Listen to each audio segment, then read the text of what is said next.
Good evening and welcome to day 3 of our Freedom Week. The natural progress of things is for liberty to yield and government to gain, lamented Thomas Jefferson in the early days of the American Republic, when the federal government's role was almost invisible. Considering the growing influence of Washington politics in the past century, it seems that the dark warnings of our third president was spot on. If we look at the centralization of power in D.C. that followed the establishment of the Federal Reserve System and the implementation of the New Deal programs, we need to ask ourselves whether the attempt of the federal government to replace the republic with democracy is doomed to degenerate into some form of humanitarian fascism. Amazingly, we can find hope in the writings of a man who lived through 2 world wars, an economist who suffered in hyperinflations and deep recessions. He witnessed the rise of socialism in both its Marxist and nationalistic formats. He was mocked for his unorthodox thinking by the Keynesian establishment during most of his professional career. But he never lost his optimism and passion for freedom. Friedrich Hayek's rebuttal of Thomas Jefferson's bleak prognosis for the land of the free is simple. In social evolution, nothing is inevitable, but thinking makes it so. The fact that great minds like Milton Friedman were able to find a way to convince millions of ordinary people in the validity of free market principles through his Free to Choose series in 1980, and the way that Ronald Reagan managed to communicate the necessity of his painful economic programs while the country was shaken by double-digit inflation, unemployment, and interest rates, proves that the totalitarian tide is, in fact, reversible. The resurgence of America's interest in the principles of limited government, of sound money, and of fiscal responsibility in the aftermath of the financial crisis of 2008 is just the latest proof that we live in an exceptional country where liberty does not have to yield. Tonight, we have an amazing list of speakers. We have the president of the Foundation for Economics Education. We have a representative of the Mercatus Center at George Mason University. We have a representative of the Ronald Coase Institute, of the Institute of Economic Affairs, Hayek's Institute in London. We have a representative from Cato, from the Center for Independent Studies in Australia, the Mankal Economic Education Foundation, also in Australia, and last but not least, 2 of my friends from Bulgaria, the best economics and business TV station, Bulgaria On Air. Those are Vladimir Sirkarov and Kuzman Iliev.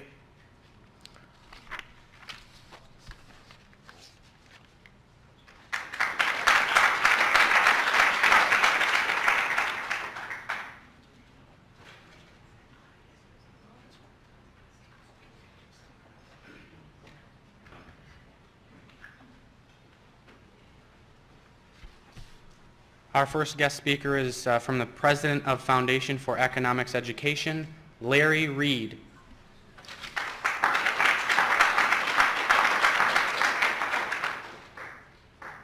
Thank you very much. Can you hear me okay? Great, okay. Well, I really appreciate this opportunity. It's very special to me because I started my career at Northwood University 37 years ago in the very room where you're sitting right now. In fact, it looks the same, except I noticed that the upholstery on the seats is red. It used to be orange for decades, so it was probably past due to be changed. But I really appreciate Professor Tokarev's invitation to address you, and I wish you the best this evening and for the balance of Freedom Week. My topic this evening is lessons from ancient Rome. And I suppose it's first important to say a few words about why it's essential that we learn lessons from a society that has long been extinct. Ancient Rome goes way back, of course, to hundreds of years before Christ and was extinguished about 500 AD, so it's been long gone. But I firmly believe, as the famous philosopher George Santayana once said, that those who ignore history are condemned to repeat it. So it's very critical that we ask ourselves, what can we learn from the experiences of ancient Rome, one of the greatest civilizations ever to grace the earth? Now, in fact, I should point out that at its peak, Rome and its influence extended far and wide, further than any civilization before it, and further than any for a long time thereafter. In 70 AD, when the Emperor Vespasian built the famous Colosseum, which you can still tour the ruins of to this day, there were 1 million people in the city of Rome, just the city of Rome, not including the many millions more within the influence of the Roman Empire throughout Europe and North Africa, and even a part of the Middle East. Well, not until London, England, in the 19th century, would any city on the earth approach that size again. That's quite remarkable. And it's even more interesting to note that though Rome peaked out at about 1 million people, at its darkest day in the time of the Middle Ages, the population had sunk to as few as 13,000. So you can see there's something dramatic happened to this great civilization, and I hope to explain what those developments were. But in 100 AD, at the peak of the empire, you could travel from Egypt to France on paved roads built by the Romans with only one currency and with only one passport in your pocket. Now just think of that. Picture the globe. From Egypt to France, from the northern part of Europe to the Middle East to North Africa, and of course the Italian and Iberian peninsulas, you could travel on paved roads with only one currency and one passport. The aqueducts that brought water into the city of Rome reached 60 to 70 miles into the countryside, and they brought fresh water at a rate per person more than any people on the planet would have until the 1950s. So a great deal was accomplished in ancient Rome, and I now want to give you some of the detailed history from its very beginnings. But I'd like to do that by sharing with you the remarks of a famous Roman historian by the name of Livy, L-I-V-Y. I wouldn't expect you to write this quote down, but it's important what he said 2,000 years ago. He wrote, "There is an exceptionally beneficial and fruitful advantage to be derived from the study of the past. There you see, set in the clear light of historical truth, examples of every possible type. From these you can select for yourself and your country what to imitate, and also what, as being mischievous in its inception and disastrous in its consequences, you should avoid." Well, there are lessons to be learned from ancient Rome that tell us a lot about how to rise to greatness and how to lose it all. I know of one story that I'd like to tell before I get into the details, because it really summarizes the course of ancient Rome and its decline. So I'd like to tell that now and have you keep that story in mind as we trace the actual historical events. But this story is not original with me. It goes back to a friend now deceased from Tennessee. And as he told this story, there was once a band of wild hogs. And this band of wild hogs lived along a bend of a river somewhere here in Georgia, where I now live. And this band of wild hogs was a stubborn and ornery and independent and self-reliant bunch. They had survived floods and freezes and fires and droughts and hunters and dogs, you name it. Nobody thought that these wild hogs could ever be rounded up or captured. And one day, a stranger came into town, not far from where the hogs were. He went into the general store and said to the storekeeper, "Tell me where I can find the hogs. I have a plan to pen them up." And the storekeeper laughed at him and said, "Well, you'll never do that," but he nonetheless gave the stranger a few directions. And off the stranger went with nothing but a few sacks of corn, a one-horse wagon, and an axe. And a few months later, he came into town, went into that same store, and said to the storekeeper, "Well, I've got the hogs all penned up near the swamp. I need some help to bring them out." And the storekeeper couldn't believe it. And other people came from miles around to hear the story of how this guy had penned the hogs that everybody just assumed could never be captured. The stranger said, "Well, it was really rather simple. At first, I made a clearing at the center of the forest with my axe. And then I put some of the corn at the center of the clearing. And for the first few days, none of the hogs would come out and take any of it. But after a while, the younger ones would scamper out, grab some of the corn, then scamper back into the underbrush. And after a while, the older ones were coming out too, each of them figuring that if they didn't get their share of the corn, another hog would get it in its place, and so why not get it while you can?" And so before long, the stranger said all the hogs were coming out into the clearing regularly, taking the corn that I put in the clearing each day. They stopped grubbing for roots and for acorns on their own. And the stranger said it was about that time that I started to build a fence around the clearing, a little higher each day, unbeknownst to the hogs. And at the right place, he said, I built a trap door. At the right moment, I sprung it. And his last line was, "Naturally, they squealed and hollered when they knew that I had them. But I can pen any animal on the face of this earth if I can first get him to depend on me for a free handout." Now, I think you get the message of that little story, don't you? Keep that in mind as we describe the rise and fall of ancient Rome. The origins of ancient Rome go way back to the 8th century before Christ, the 700s BC. As legend would have it, the city was founded on 7 hills on the Tiber River in central Italy in about 753 BC, founded by 2 brothers, Romulus and Remus, who, according to legend, were raised by a wolf. I'm sure that a good deal of that story is not exactly true, but we do know that it was about that time that what later became the city of Rome first begins to appear as a settlement that people are attracted to. But at first, the Romans were governed by monarchs known as the Etruscans, or from the Etruscan people. It was in a little over 500 BC, I think it was 508 BC, that the Romans rose up in open revolt against the Etruscans and overthrew them. And in the process, they established a new and independent republic. Now, this was quite remarkable. In a great many ways, the parallels between the origin of Rome as a republic way back then. We've flipped pictures there. Somebody else is on the picture there. I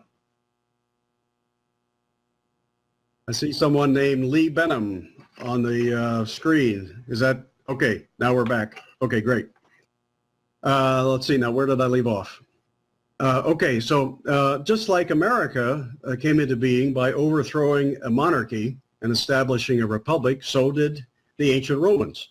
They overthrew the Etruscans, and they were so fed up with concentrated power in the hand of a single man, the monarch, that they established a republic in which they declared that no one man would any longer control the Roman people. In fact, they established two positions at the very top in Roman society, not one. And the position was known as consul, C-O-N-S-U-L. There were two consuls. They were the highest authority in the Roman Republic, two men. The Roman consuls could each had veto power over the other. So if they didn't agree, nothing was done. The Romans established that check because they thought at least requiring that these two guys with power agree with each other may help to stave off rivalries and corruption and so forth. Well, that was the idea. Two consuls, they shared power, and furthermore, they had term limits. They could only serve for 1 year, and then they had to go back into Roman society, and two new consuls would be elected. They were elected by a body known as the Roman Senate, which admittedly was not entirely democratic in the sense that the broad swath of Roman citizenry couldn't directly participate in the Senate. It was pretty much made up of noble families, but they weren't the only representative body. The Senate also had to contend with popular assemblies that the Romans established at the same time. And those people in those assemblies were elected by many Roman citizens. Now, I want to caution that this was not a pure republic. It's not that every person living in Rome had the freedom of constitutional republicanism. In fact, Romans always had slavery. Many of the slaves were people that they had conquered in battle. And of course, the slaves could not participate in the Roman government directly.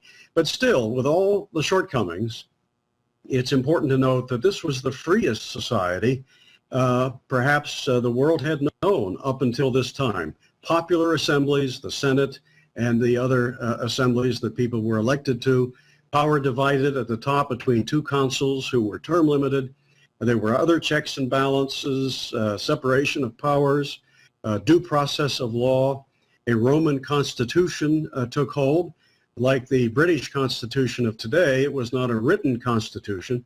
It was built upon consensus and precedent, but it was for several hundred years extraordinarily powerful. And any Roman for the first few hundred years of the Republic who conspired or connived to undermine the Constitution was roundly condemned, if not exiled or even killed. So the Roman Republic got its start with a great sense of commitment on the part of broad swaths of the Roman public to the Roman Constitution and its limited government concept. Until about the 3rd century BC, Rome was largely an agricultural society. It occasionally had its wars with other parts of the Mediterranean area, such as Carthage in the 2nd century BC. But the Republic went along gathering prosperity as it went, and Rome became, in fact, the center of the world's wealth at the time. This was a period, several hundred years after the founding of the Republic, around 500 BC, of relative freedom and free enterprise, and lots of trade and freedom of commerce and travel across the Mediterranean region. At its height, as I mentioned before, Rome's influence extended to the border of Scotland and England, in the British Isles, to the Middle East, to North Africa, and to what we would now call Germany in North Europe. So this was an extensive region. But by the 1st century BC, that is to say 60, 70, 80, 90 BC, the Roman Republic began to show signs of decay. And at first you find people like the Gracchus brothers, spelled Gracchus, Gracchus. The Gracchus brothers who rise to power in Republican Rome, promising things like the redistribution of land and even free grain to the citizens at taxpayers' expense. This brings to mind something that the late Howard Kirchner, an economist who was for years associated with Northwood, something he said, known as Kirchner's first law. He said that when a self-governing people confer upon their government the power to take from some and give to others, the process will not stop until the last bone of the last taxpayer is picked bare. Think of that. I'll repeat that. Kirchner's first law is when a self-governing people confer upon their government the power to take from some and give to others, the process will not stop until the last bone of the last taxpayer is picked bare. Now, the only quarrel I have with that is that it does sound inevitable. It sounds as though once people discover you can vote yourself a living instead of just working for one, that there's no turning back. That on down the path of the welfare state we go, and no matter how costly or how corrupting it is, there simply can be no turning back. And I disagree with that because I think a society that comes to an awareness of the hidden costs as well as the direct costs of a welfare state can turn around. If I didn't think it could, I wouldn't be working today in my job at the Foundation for Economic Education to turn America around. But we do know from history that Romans did not turn around. When they discovered that they could use the political process not simply to defend their liberties, but rather as a source of goodies, ultimately for so many, a source of their livelihood, a primary source, well then they continue thereafter to vote for the people who promise more at everybody else's expense. It's like everybody gets in a big circle and each of them has his hands in the next guy's pocket. Everybody thinks they're getting something without realizing that they, in fact, are paying for it, that it's coming out of their own pockets. Now, the problem with the Roman welfare state, as with any welfare state, is how to keep it limited.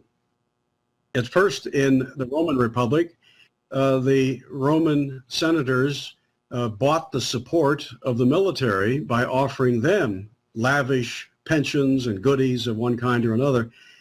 But then you've got other people in society who start to say, wait a minute, I'm paying for this and I'm important too. Why shouldn't I get something? And so one constituency after another begins to demand something at other people's expense through the political process. There was a man named Clodius, C-L-O-D-I-U-S, in the first century AD. This is after the Gracchus brothers started the process. Clodius ran for the office of tribune on a platform of free wheat for the masses, and he won. And some historians say that was really the beginning of this business of massive relief and handouts from the central government. By the time of Julius Caesar, which is still in the first century BC, in the middle part, in the 40s, he comes to power and discovers that about a third of the people of Rome itself were on the public dole. And he tried to reduce that. He cut it back some. I think it was from about 320,000 down to about 200,000 people after he reduced the welfare rolls. But within 50 years, by the time of Christ, the welfare rolls were back up to beyond where they were when Caesar cut them. And I mention that because, not because I think Caesar is an admirable fellow, he's not. In many ways, he was one of the architects of the end of the Roman Republic when he connived to get the Senate to declare him dictator for life. But at least he tried to get some fiscal sanity in the Roman welfare state, but it didn't last because fundamentally the people's ideas hadn't changed. And so when he was gone, subsequent leaders were more than happy to give the people what they wanted. So under the influence of the rising welfare state, you have financial burdens, you have interest groups preying upon each other to get control of the apparatus of government because it's getting big and powerful and it's redistributing so much of everybody's wealth. By the middle part of the first century BC, the old republic begins to fade. You have the rise of civil war and conflict and strife. People seem to be more interested in getting what they can from government rather than government protecting their liberties so they could, on their own, in peace and freedom, earn a living. And so before long, a series of strong men come to power, Julius Caesar being one of them. And for the most part, the public is willing to accept them because they sell themselves to the government and its welfare state. More and more people say, as long as you give me what I want, I don't care what you do to our liberties or to our Constitution. So by the time of Christ, which is about 500 years after the birth of the Republic is no more. Already you have, when Christ is born, the first of the Roman emperors, and that was, of course, Augustus. And he pretends as though the Republic still exists. He doesn't do away with the Senate. He keeps the Senate, for instance, and he doesn't call himself the emperor. But everybody knows that the old representative republic is pretty well gone. And now we find ourselves at the onset of a 500-year imperial autocracy or empire. It's interesting to note that the history of ancient Rome really spans about 1,000 years in total, from the birth of the Republic, just after 500 BC, until just before 500 AD, when Rome is conquered and taken over by barbarians. And that 1,000-year period is pretty neatly broken in two by the birth of Christ. 500 years before Christ, for the most part, you have the Roman Republic, which, as I've just said, crumbles under the weight of the growing Roman welfare state and concentration of power. And then you have after it the 500 years of the empire, the imperial autocracy, the period of the emperors beginning with Augustus. Let me give you now some examples of what happened as the emperors assumed power on the ashes of the old republic. In the year 91 AD, a man by the name of Domitian, Domitian, is the emperor. And Domitian declares that half of the vineyards in the provinces be destroyed, the vineyards growing grapes. And the reason he does that is, this is his way of intervening into the agriculture market, and he decides in order to raise the price of wine so that people who own vineyards will get more money, courtesy of the Roman welfare state, he orders the destruction of half of the vineyards in the provinces. Well, we had similar interventions in the American agricultural market beginning in the 1930s with destruction of crops ordered by the federal government under Franklin Roosevelt. That wasn't new in the 1930s. It goes back at least as far as Domitian in ancient Rome when he destroyed half of the vineyards in order to raise the price of wine. I'm bouncing around chronologically here. Don't worry so much about the dates, but in the middle part of the first century AD, around 33, 35 AD, there was a financial panic that gripped Rome, much as the last one that you all recall beginning in 2008. And the government responded to this financial panic, which it largely triggered itself by its inflation of money and credit. It responds by issuing zero interest credit throughout the economy. Zero interest. Well, that's what our government basically has done for the last 5 or 6 years.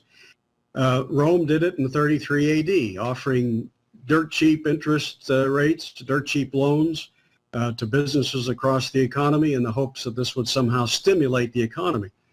But what it basically did was it put Rome on a path to currency inflation and debasement, and ultimately the nationalization of Roman business.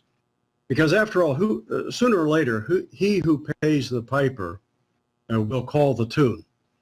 If the government is giving you something, usually and often before long, the government then says, well, we're not going to give you this for nothing. We want some strings attached. Now we're going to start telling you what to do, what prices to charge, and so forth. And so the businesses that were ensnared in the subsidies of cheap interest, cheap loans, often find themselves in a matter of years subject to all kinds of new regulations and ultimately nationalization by the Roman government. Let me mention particularly famous Roman emperor about at this time, in the middle part of the first century. You've all heard of Nero, right? How many have heard of Nero? Show of hands. Can you hear? Okay, Nero. Nero is one of many nutcases, really. I don't know of a better word to describe him, but he was clearly off balance mentally. Some historians think that he either set fire to the city of Rome, a portion of it, because he wanted to burn it down and rebuild a vast palace and other central construction projects in its place, or perhaps gave the order for the destruction of that part of Rome. In any event, he was the one who really started on a major scale the process of ruining the Roman currency. Now, for a number of years before Nero, as the Roman welfare state grew, there was a desire on the part of the Roman government to have more money because they kept promising people more things, more welfare, more foreign adventures. They were buying what few elections were still held with public money. And so they kept looking for ways to come up with more money. They raised taxes, and they often would send the soldiers out to dig a little deeper in the silver mines so as to have more silver to make more coins. But it was under Nero that they decided, hey, we don't have to go find more silver if we want more money so we can spend more, and we don't want to continue to raise taxes. They're already high. Why don't we just mix in junk metals with the silver and have a lot more molten metal to make more coins? So they, beginning with Nero, they called in the coins of the empire, melted them down, and mixed in cheaper junk metals, and then had a larger mass of metal from which they could make a lot more coins. But of course, it meant that every single coin had less silver in it than it did before this process began. When Nero started this, the Roman coin known as the denarius contained about 94% silver. That's pretty good money, 94% silver. Reliable, dependable, tough to inflate it if every coin has to have 94% silver in it. But by the time of Emperor Aurelian, 200 years later, the silver content had fallen to less than 1% silver. One emperor after the other keeps calling in the coins and doing this process of debasement in order to cheapen the money and have more to spend. But it meant, of course, massive inflation of prices throughout the Roman economy. By the 3rd century, that is to say the 200s AD, the Roman welfare state had given way to a massive bureaucracy, to a huge intrusive central government, the virtual evaporation of individual liberties, and the destruction of the Roman currency. Now, you might say, well, what did they do in the face of this crisis? In the 3rd century, you have prices going through the roof because of all this inflation due to the cheapened metallic content of the currency. Well, I wish I could say that some Roman emperor went before the people and said, hey, sorry, folks, you know, we are the cause of this. We've got you hooked on the welfare state. We're spending more than we're willing to tax, and taxes are already too high. We've indebted ourselves tremendously, and we've cheapened your currency. We're going to stop doing that. We're going to balance the budget. I wish I could say that that's what some Roman emperor did, but that never happened. In fact, the next emperor that I want to mention was a man by the name of Diocletian, D-I-O-C-L-E-T-I-A-N, D-I-O-C-L-E-T-I-A-N. He is perhaps, 5 minutes, okay. He is perhaps most famous for his edict, E-D-I-C-T, Edict of 301. It was issued in that year, and it was intended to deal with the inflation, and it was comprehensive wage and price controls. So the Emperor Diocletian effectively says, we're not going to stop the inflation, we're just going to try to disguise it by imposing wage and price controls, and if any of you people violate them, in spite of what I'm doing with the money, you will face the penalty of death.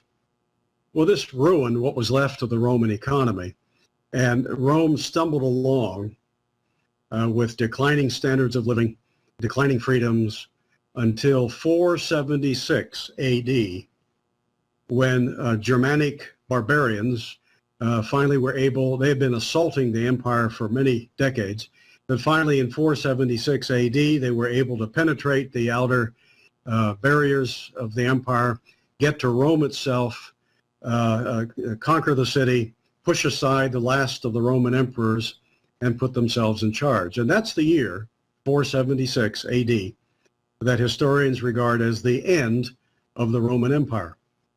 I've given you a thumbnail sketch here of 1,000 years of history. If you'd like to know more, I encourage you to go to our website, FEE, F-E-E, that stands for Foundation for Economic Education, fee.org/Rome, R-O-M-E. And you'll find a list of things. Everything I've just told you in the last half hour is on that page in various forms, and including some videos as well as articles. So visit fee.org/Rome if you'd like to know a lot more detail about this tremendous story of one of history's greatest civilizations.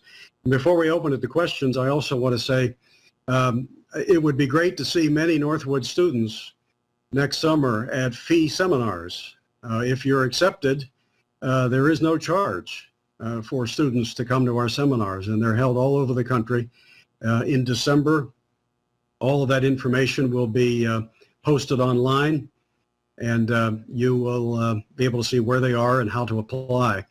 I hope you'll do that. Visit the FEE Facebook page, and also I have a Facebook page, Lawrence Reed. I hope you'll like my page too. I put a lot of pro-liberty things on it every day. With that, again, thanks, Professor Tokarev, and I turn the floor over to you. Thank you.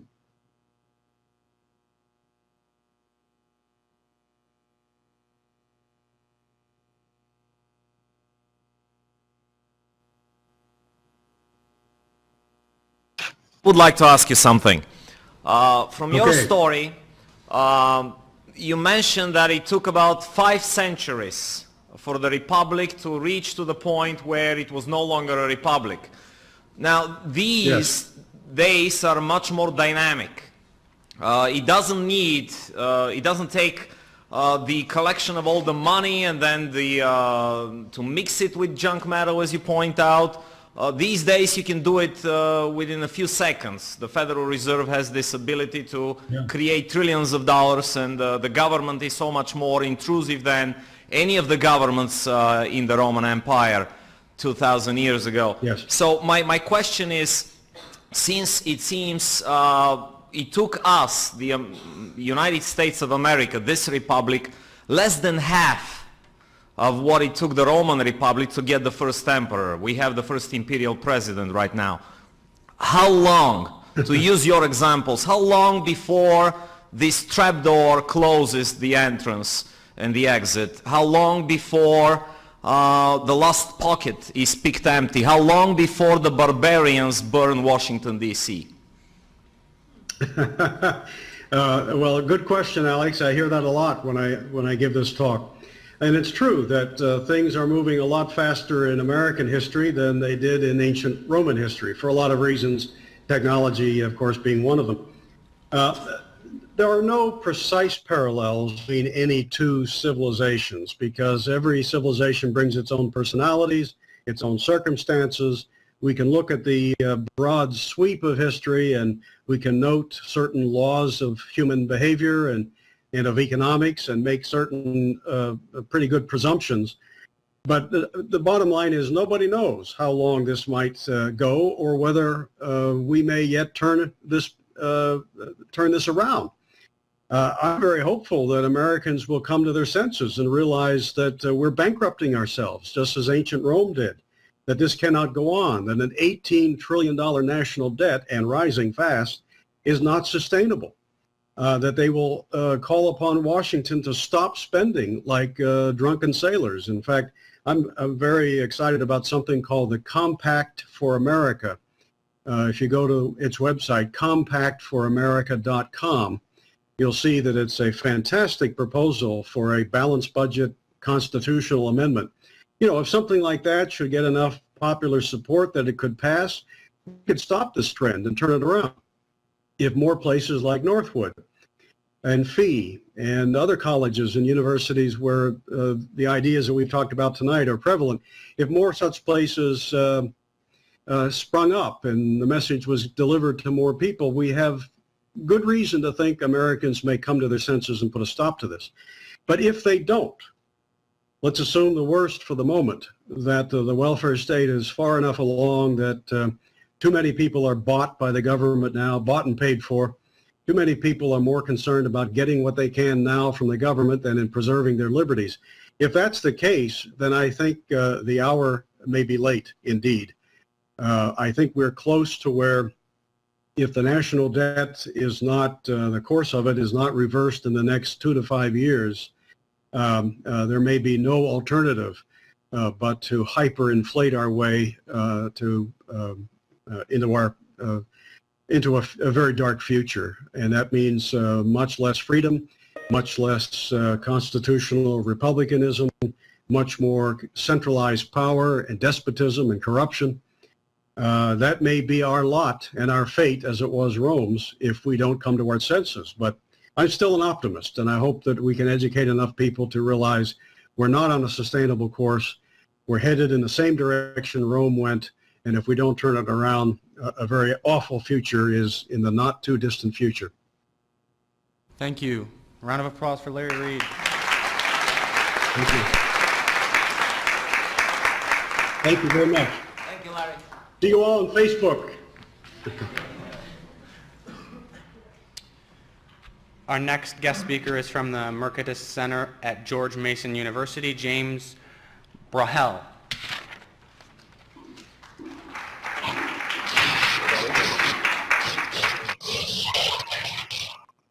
I'm going to turn on the screen sharing real quick because I have a PowerPoint presentation. Can everybody hear me okay? Working? Okay. So my name's James, and I want to thank you all for inviting me to speak today. I work at the Mercatus Center at George Mason University. We're a university-based research center and studying public policy issues. In my role, I look at regulatory issues in particular. And I'm going to be talking a little bit today about how a new field of research in economic sciences called behavioral economics is being used in public policy. So I'm not quite sure how much of a background you all have in economics, so I'll just give kind of a cursory overview of what behavioral economics is. To understand behavioral economics, you really first need to understand neoclassical economics, which is just kind of the mainstream economic theory you'd learn in your textbooks. And if you've taken any economics courses, you've probably learned that economists, when modeling how people behave, often assume that consumers behave in a rational manner.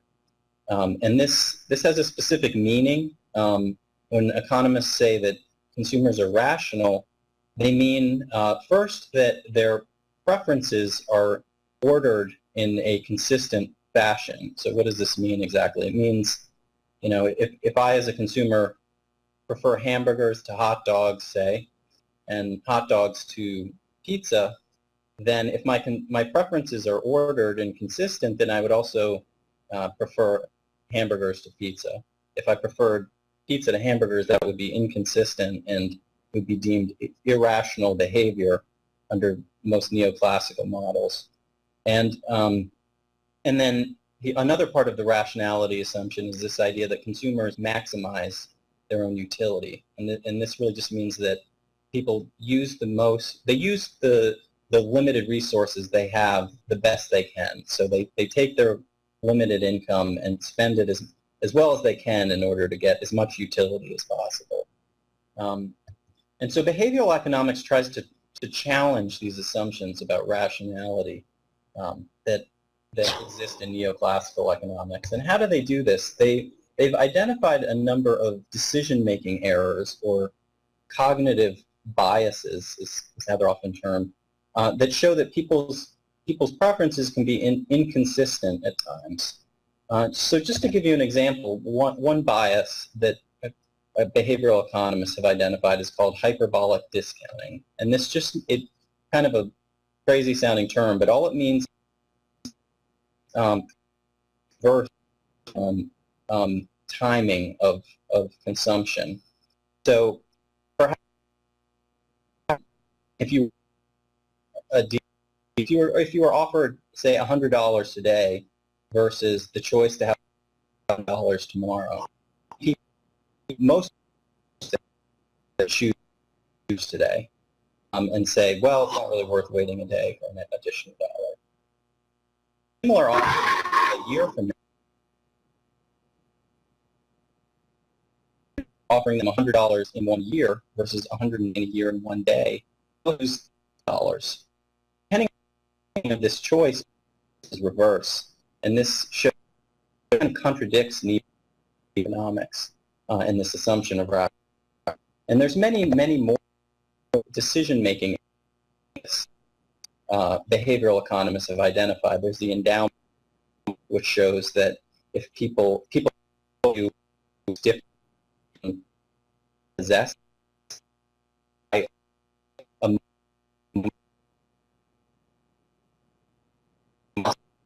they're trying to sell it to me. And there's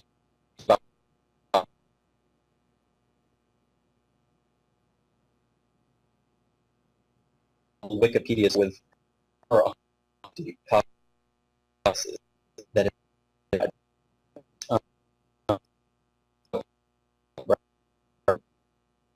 classes. Yeah.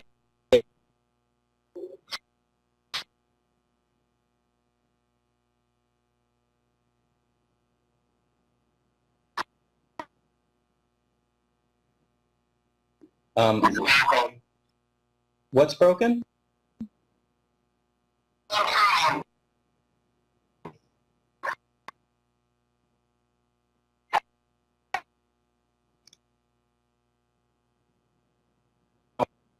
Hearing it out. Better if I turn off the.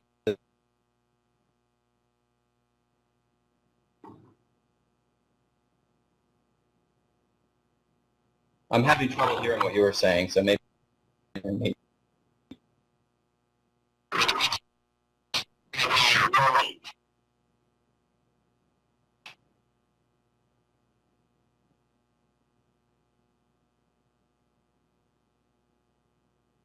I can't.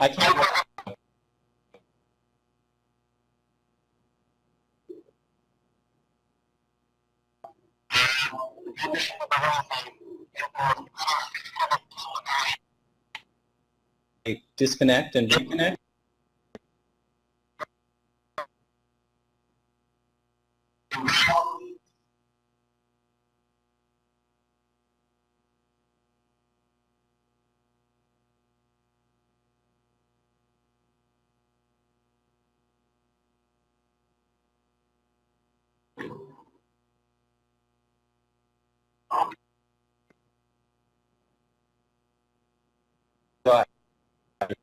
You just said.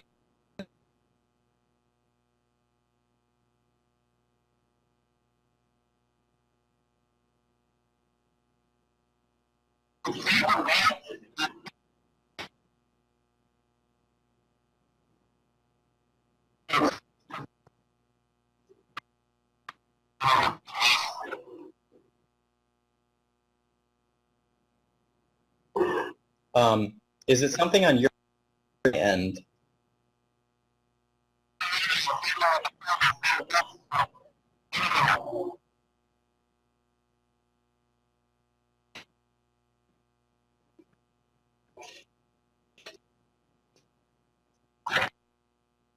I did disconnecting. I'm not sure what.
It's cutting.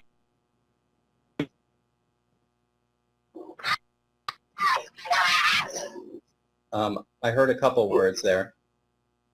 I don't think it's a problem.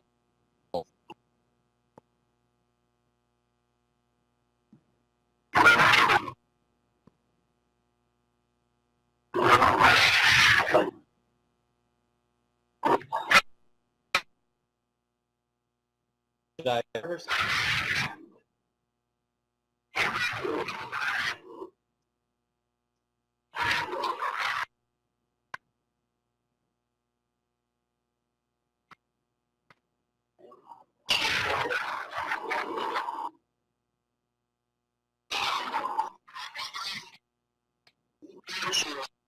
You hear a scratching? Okay, I'm not, maybe I'll try restart the computer. Do. In and out, basically. I don't hear.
Alex, thank you very much.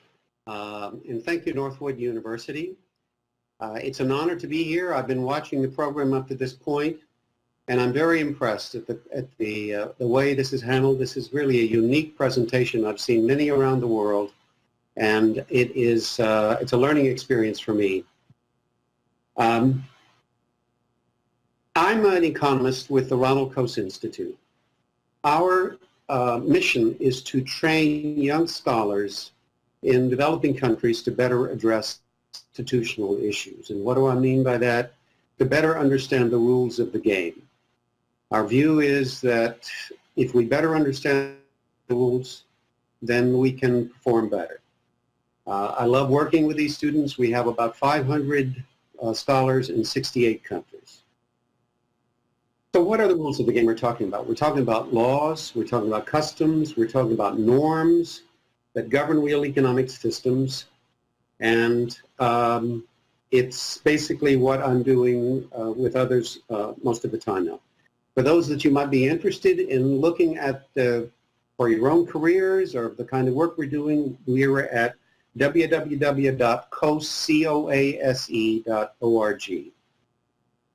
It's named after Ronald Coase, a very famous economist. He wrote a paper when he was 21 years old, just about your age, or slightly older, that changed the way we see the world.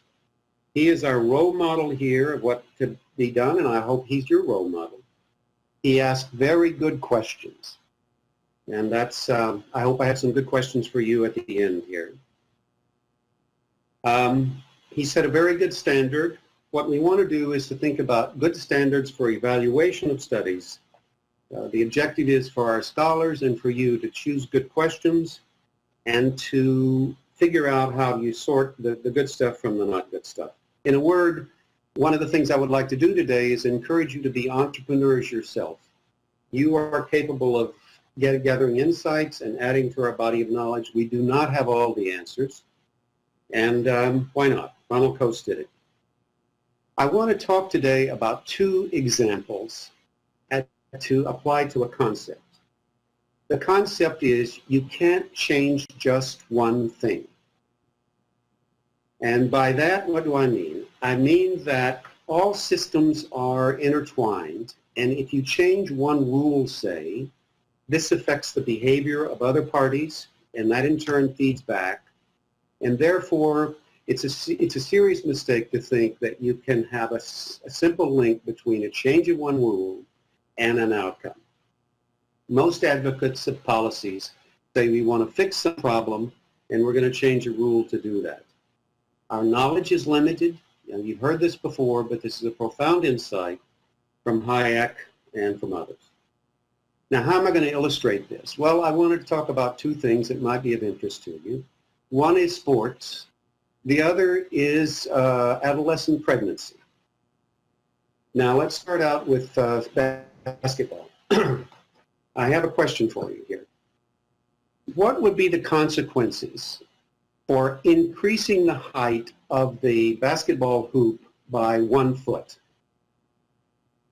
In particular, is there anyone who can tell us what is going to happen to the game of basketball as a result of changing that? That's really a simple change. The sport basically is fairly simple. What I would like to propose to you is that there's really no one who can tell us how this is really going to play out. Some people will know better than others, but why is this the case? It's a really simple example, I realize, but it's a sort of fundamentally illustrates the general economic problem here. Individuals who are playing basketball with 11-foot hoop are going to have to change the way they shoot. There are going to be fewer slam dunks. Those individuals will adjust. Then the individuals who are guarding them are going to adjust, and so on and so forth here. So I submit to you that the individual players themselves do not know how they're going to behave. That is, they don't know exactly how they're going to adjust to this. And certainly collectively, it's going to be known. We've got another screen up here now. Okay, we got that. Okay, so I think it's quite straightforward once you think about it here, but when you're thinking about a policy issue, and for when other people are talking to you here, if you will keep this in mind, it will be helpful to realize that if we don't really know how a basketball game is going to turn out, then we certainly don't know how other aspects of change is going to turn out. Okay, now how do we find out what the impact is? There's really only one way, and that's to set up some leagues playing basketball with a higher hoop. I think it might actually be a good thing here, but will we want taller players? Not clear. Slam dunks are going to be fewer. We want faster players. How are managers going to sort this out? Well, some are going to be faster than others figuring it out. But this gets to the knowledge-limited problem here, and you really are only going to know how it plays out by looking at the actual experience. Now, I'd like to move to a different kind of example, to talk about a study which was examining the impact of change in property rights. This is a very good study by Galliani and colleagues, published in the top journals in economics. I commend it to you. And essentially, it's an experiment to see when people get title to land, when they don't have title, how much that affects their behavior. In Latin America, many people they're living on land they don't own to. They're just squatters, basically. Well, in this study, you had an experiment where approximately half the people got once they were squatters, got clear property rights, that is, they could sell the rights, and the other half did not. And just as in the laboratory, it's a nice circumstance where you could trace out what the impact was. Okay, so what do we expect to happen? What would you expect to happen if people are, on the one hand, they just have squatters' rights. On the other hand, they get rights to sell the property. They have legal rights. Well, most people would expect them to invest more in the housing, which is absurd. Some people like DeSoto have argued that they will therefore get access to credit. It turns out they did not get access to credit. But the most interesting part of this study deals with what happens within the families. It turns out that there were fewer adolescent pregnancies in the families that had got clear title to the land. This was quite unexpected. It's not quite clear why this became the case. It's probably related to the fact that families that had clear title got more education for their children. The children were much further in terms of education, and the families were more stable. So you have here a remarkable and unexpected link, a kind of, clear property rights turns out to be a form of birth control. Unexpected, but one needs to do the studies to understand how these things play out. And these studies by Galliani and his colleagues are wonderful examples of the sort of thing we try to encourage. Okay. I would like to end up this discussion here by repeating what I said at the beginning. You want to develop skills yourself so that you can evaluate the studies that come in. There are lots and lots of studies. Most of them are not really very good. And if someone who has the skills to evaluate those is going to go further. And one of the best ways to do this, and I would encourage Northwood and other places to do this, is even as freshmen, for you to get involved in clear, simple research questions where you can see how the process proceeds, because there is nothing quite so effective to evaluating good studies as doing some yourself. I will take questions now, and again, it's a pleasure to be here and talk with you.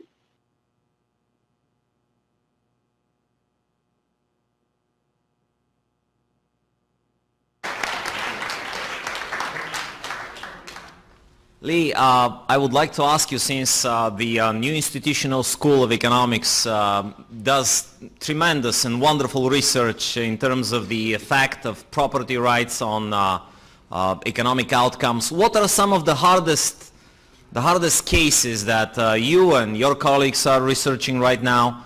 What are the toughest issues to resolve when it comes to property rights, when it comes to neighborhood effects, when it comes to water, for example, air, things that we see polluted without being able to resolve the issue either through free market mechanisms or through government regulation?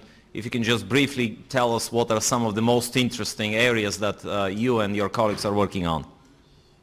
Well, among the most difficult areas is as follows. It's one thing to run an experiment where you change the rules and see how people behave. And it's very important to do that. A very difficult issue is, since the rules are self-enforced within the teams, how the rules evolve over time and how you get people to make commitments. So this whole difficulty of how you get the governments to set rules up, we know pretty well what they should be, but how do you make this self-enforcing? Some of your previous speakers have talked on this issue.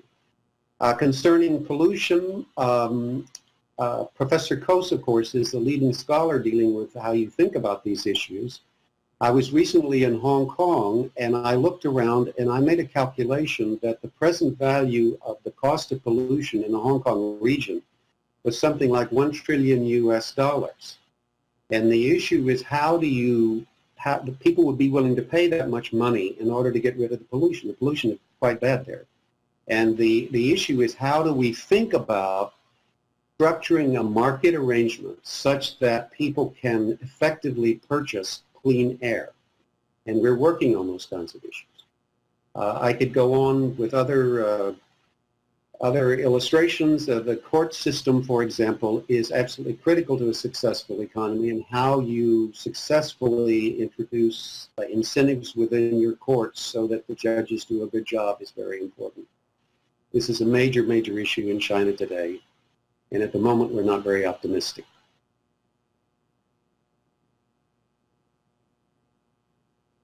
Thank you. Round of applause, please.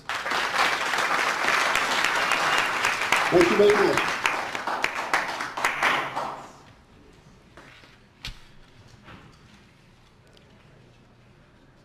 Our next guest speaker comes from the Institute of Economic Affairs in the United Kingdom, Steve Davies.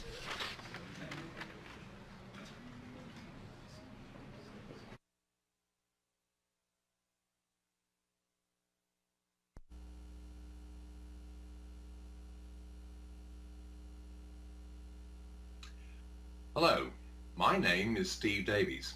I'm the Education Director at the Institute of Economic Affairs, which is, amongst many other things, the oldest and longest established free market think tank in the world, with one exception, the Foundation for Economic Education over in the United States.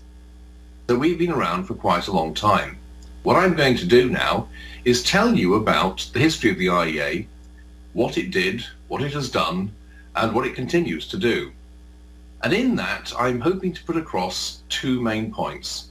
The first is that even when the intellectual odds seem to be overwhelmingly against you, it's still perfectly possible to keep the flame burning, to hold certain ideas true, to keep them alive, and to keep them in current argument and discourse, even when most people think that they're wrong.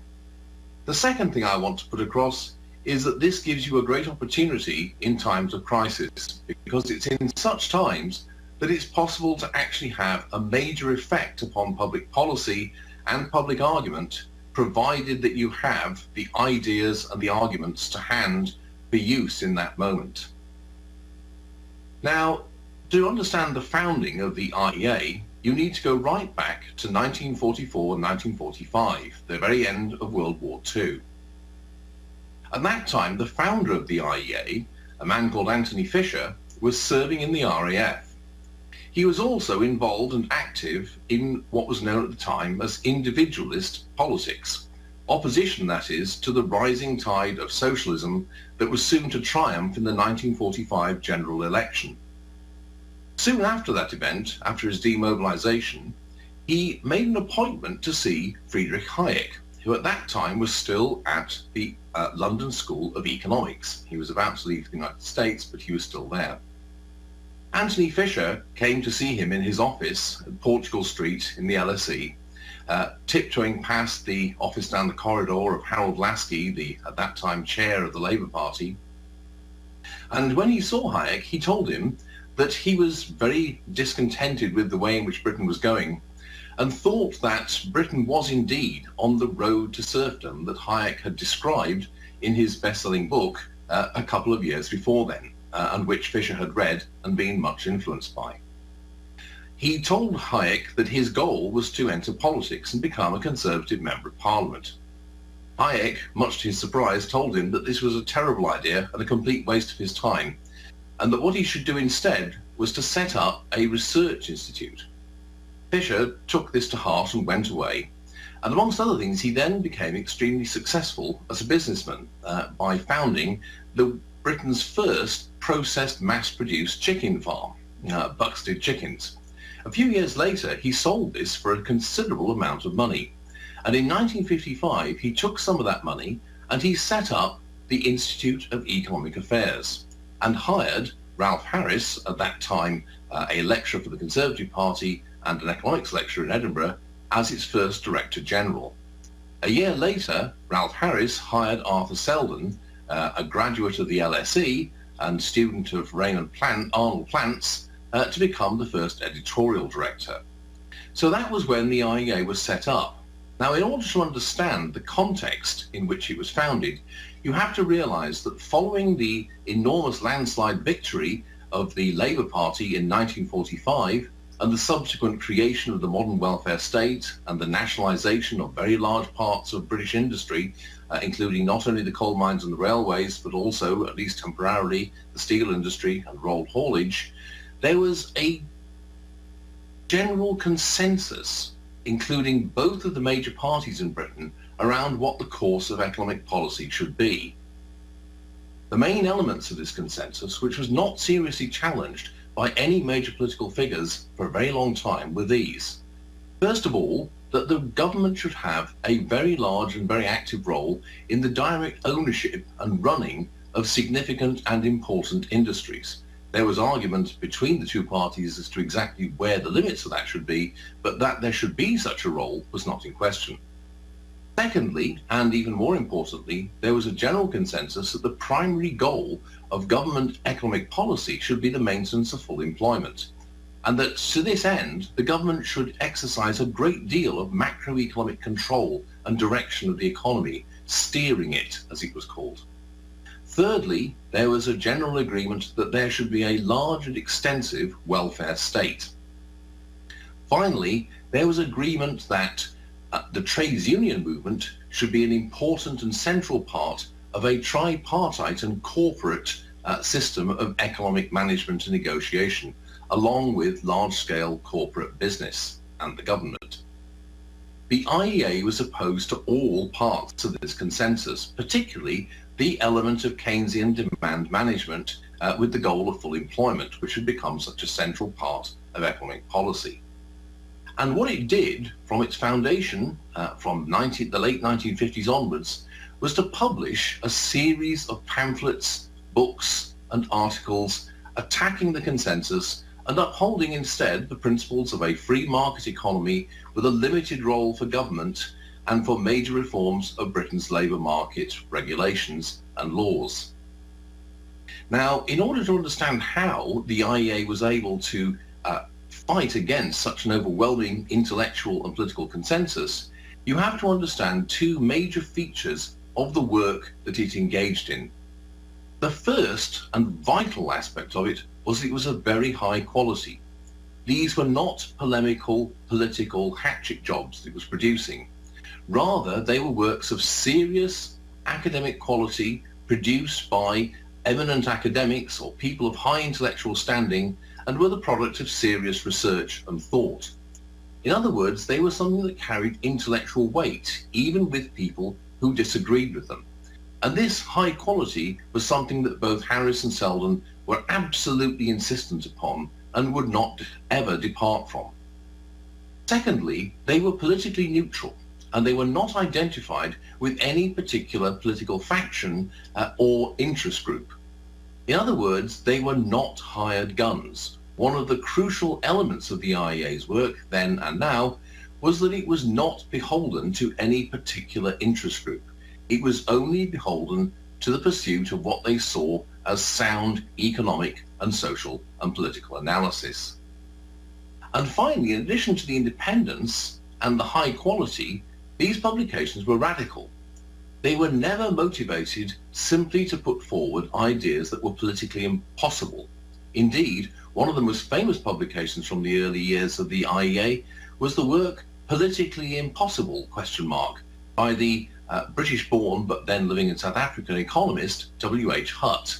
In this book, Hutt argued that economists should not concern themselves with what would be politically feasible or possible or popular. They should simply concern themselves with what was economically sound analysis and argument. And this led the IEA and its authors to put forward ideas that were often regarded as being simply eccentric or beyond the pale of reasonable or sensible discussion. So, in the middle of the 1960s, they advocated that telephones should be privatized. There was advocacy of the privatization of television, the privatization, that is, of the BBC, or of state pensions. In other words, they were not afraid to question what was regarded as the commonplace or received wisdom of the time. What this meant, however, given the high quality of the works in question, was that these ideas became part of regular discussion. They were covered in the newspapers. They were discussed and talked about in academic circles, even if only to be attacked or dismissed. The point is that the ideas were kept going. At the same time, what the IEA also did was to build and keep up a network of sympathetic and similarly minded scholars and intellectuals and journalists, people who would provide each other with intellectual support, but also with intellectual ammunition and arguments that they could use in their teaching or in their writing and publication. It created a kind of shadow university, if you will, a network of scholars scattered around the United Kingdom and beyond.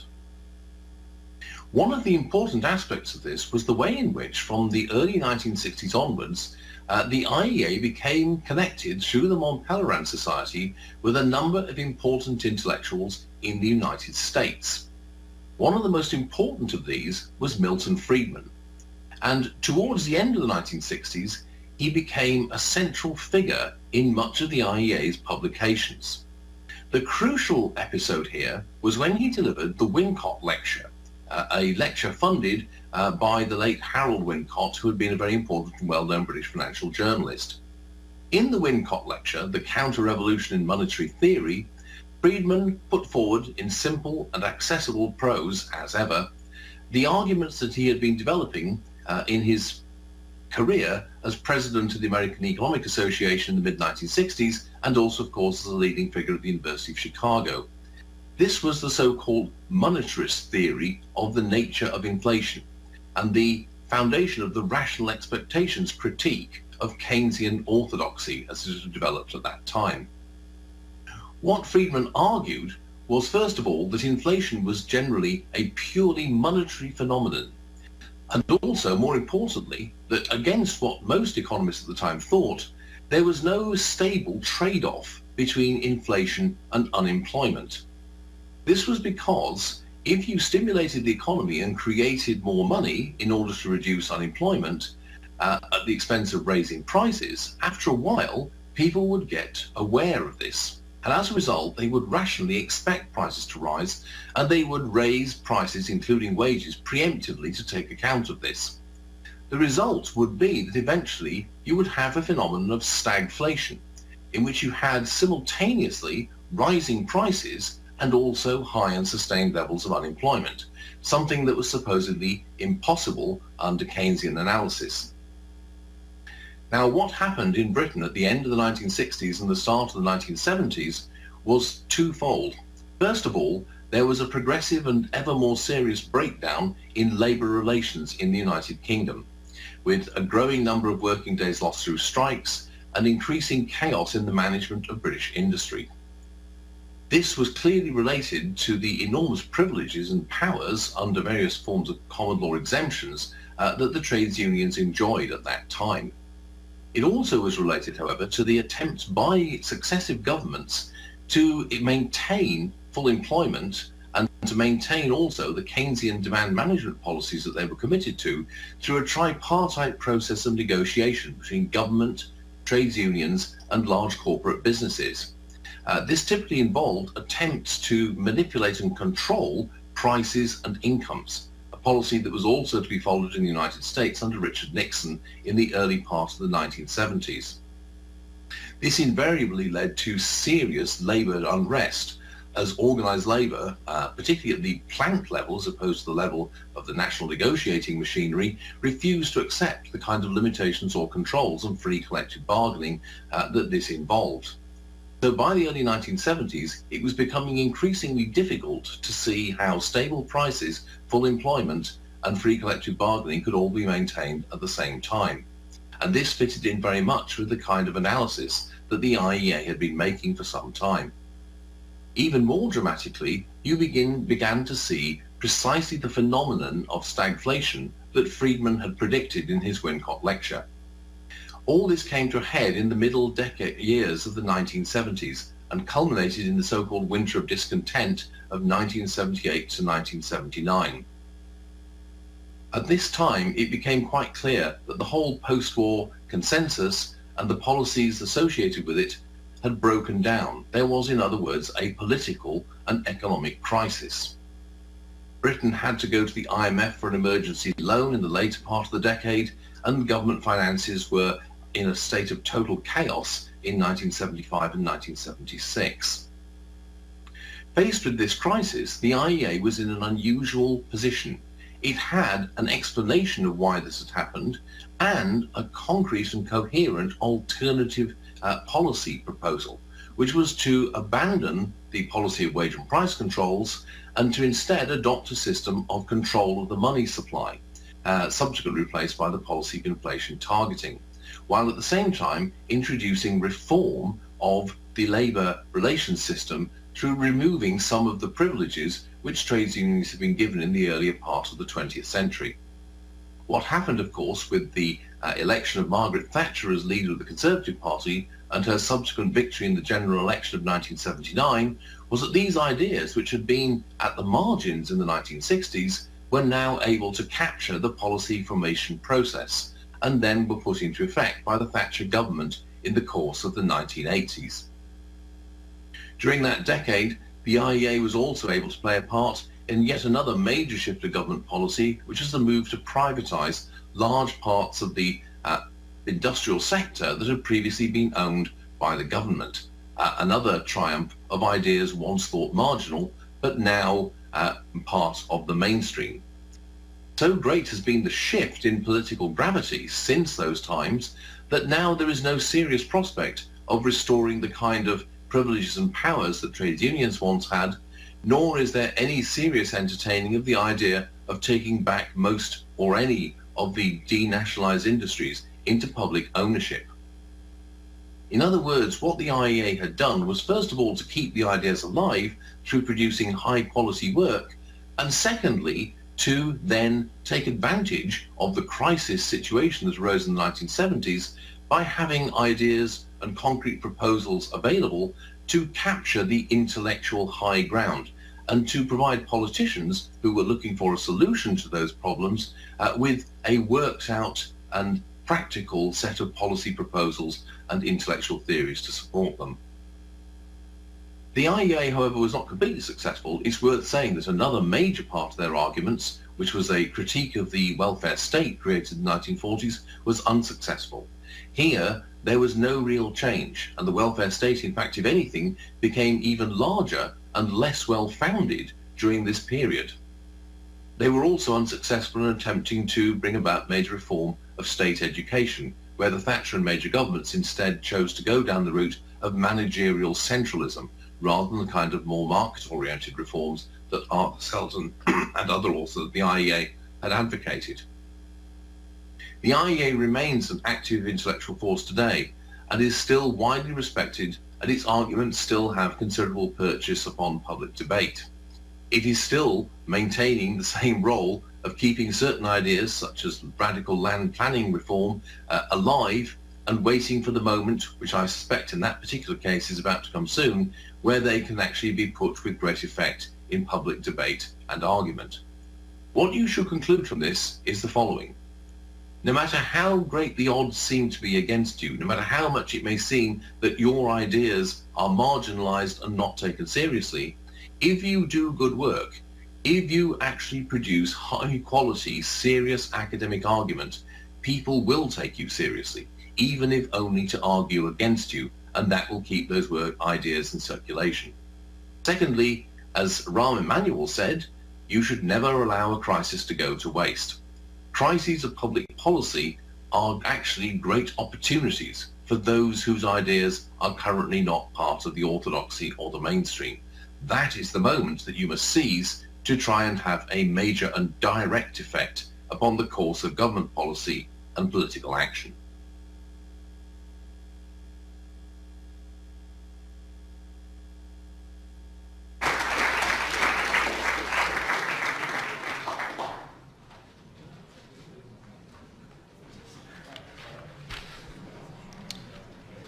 Our next guest speaker is from Cato, Tom Palmer.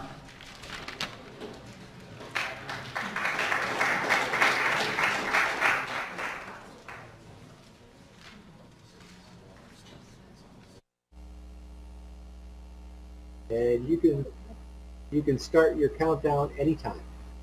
5, 4, 3. Well, it's a pleasure to be with you here for the Northwood University Freedom Week. I would like to talk about a theme that's presented in a new book that I brought out with my colleagues on September 1, Peace, Love, and Liberty. It has contributions from a lot of leading academics. They're accessible to anyone who's interested in these issues, and I encourage you to get a copy and read it. In fact, you can download the PDF if you can't find an access to the actual printed book. It's part of a series of books that we produced that are available to you as students. The first one, The Economics of Freedom, what your professors won't tell you, at least at most universities. Second, The Morality of Capitalism. Next one, After the Welfare State, which would be a topic of interest.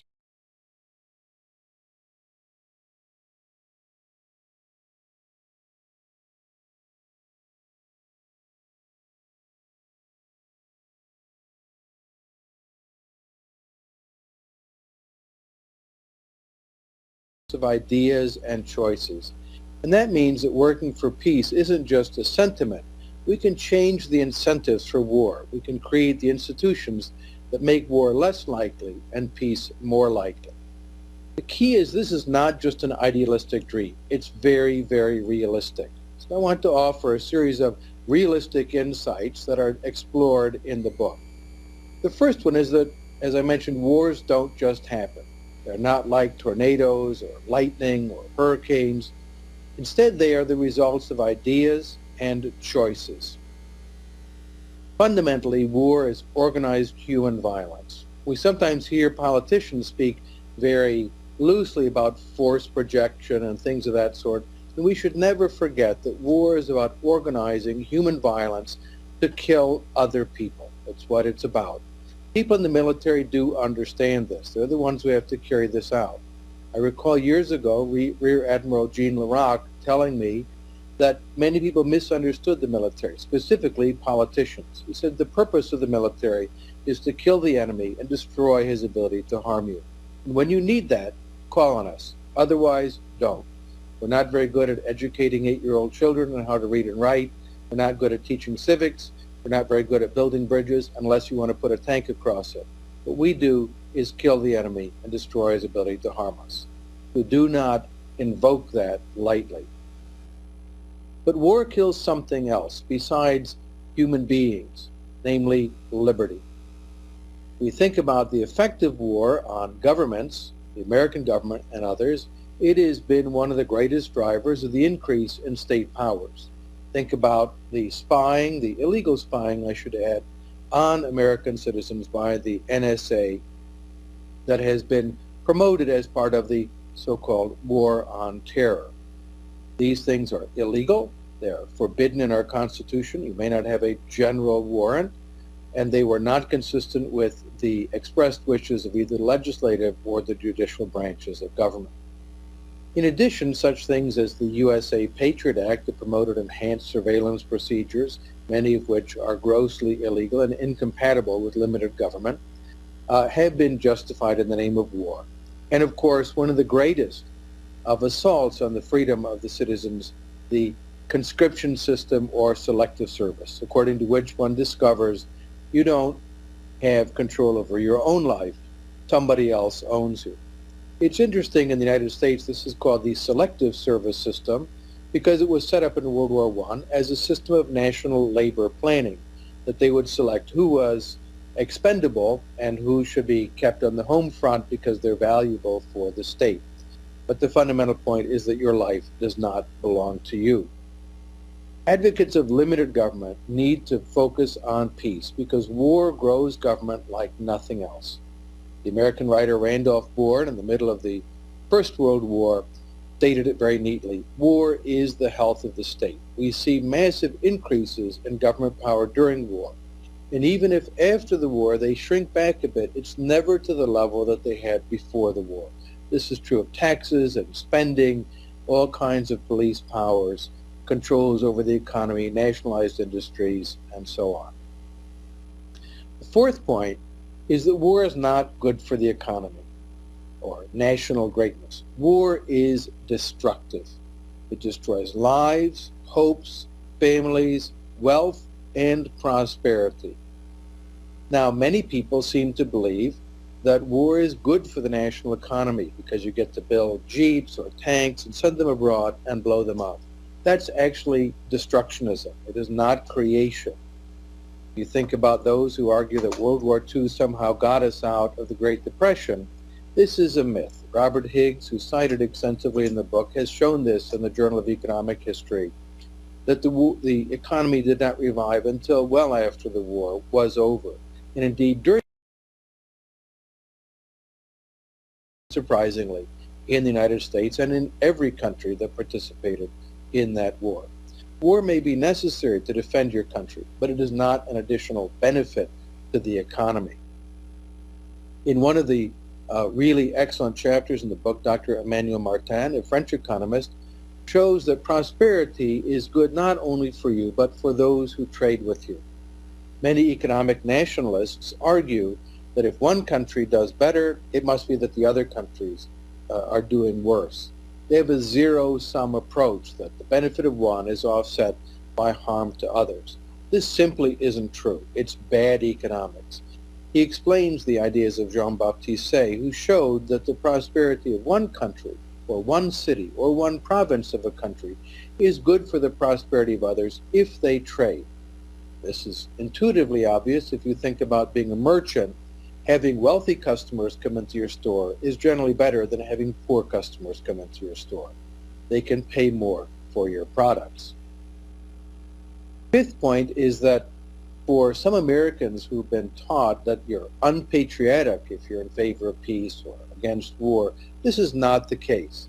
Here's a rather famous long-haired American, George Washington, founding father of the nation, and his view on war was quite clear.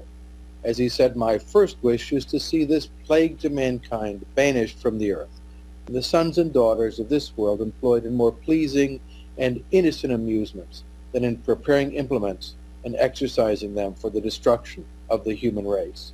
Can't get really more American than George Washington.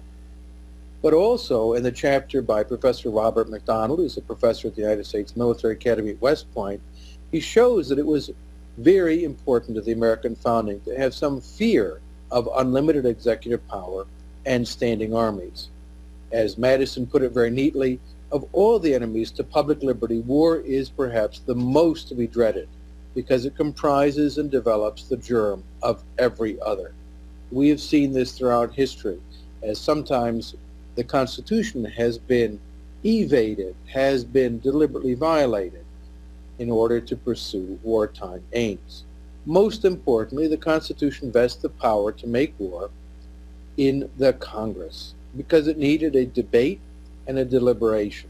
Unfortunately, we've gone off the rails in this country as the executive has increasingly asserted the power to be able to put the nation in a state of war without even consulting with Congress. The American founders understood this danger and tried to arm us against it with the tools of the Constitution. Now, another key insight is that war was once the norm, and it was rejected by the movement that came to be known as classical liberalism. I have a quote there by the famous Greek philosopher Heraclitus of Ephesus. War is the father of all and the king of all, and some he shows as gods, others as men. Some he makes slaves and others free. The argument was that war shaped the world, that it was the norm. Many people even celebrated war. Joseph de Maistre, a very famous reactionary thinker, said that human blood must flow without interruption somewhere or other on the globe. They thought that war was a necessity of human life. The first truly anti-war philosophy gained traction only in the last few centuries, and that was known as liberalism, or classical liberalism, to distinguish it from those who are sometimes called liberals in the United States, or libertarianism. And they focused not only on the sentiment of peace, but on the philosophy of peace and cooperation and the institutions that make peaceful coexistence possible. Frederick Bastiat, a very important economist of the 19th century, explained very neatly the difference between the classical liberal approach and other ideologies of collectivism, whether they were nationalism or socialism or the like. He noted that collectivists see that there are fundamental antagonisms everywhere between property owner and worker, capital and labor, native-born and foreigner, producer and consumer, and so on. In contrast, liberalism saw the possibility of a harmonious world if you get the right moral norms and the right institutions, limited government, private property, toleration, freedom of trade. Now you might think, who could be in favor of war? That's almost impossible to imagine. Sadly, you'd be wrong. I'd like to welcome you briefly to the political thought of one of the most influential thinkers of the last 100 years. His name was Karl Schmidt. He was a leading juridical thinker in Germany. Here he is with his friend, the novelist Ernst Jünger, author of an important pro-war novel called The Storm of Steel. And as you can see, Jünger is in his Nazi uniform as a leader of military intelligence in the occupation of Paris.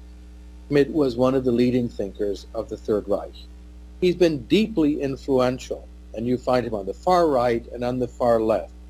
He argued in his book, The Concept of the Political, that what constitutes political life is a distinction between friend and enemy. You cannot have friends, he argued, unless you have enemies.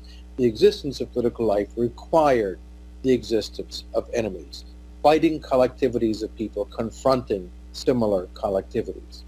Now that thinking permeates both the far left and the far right.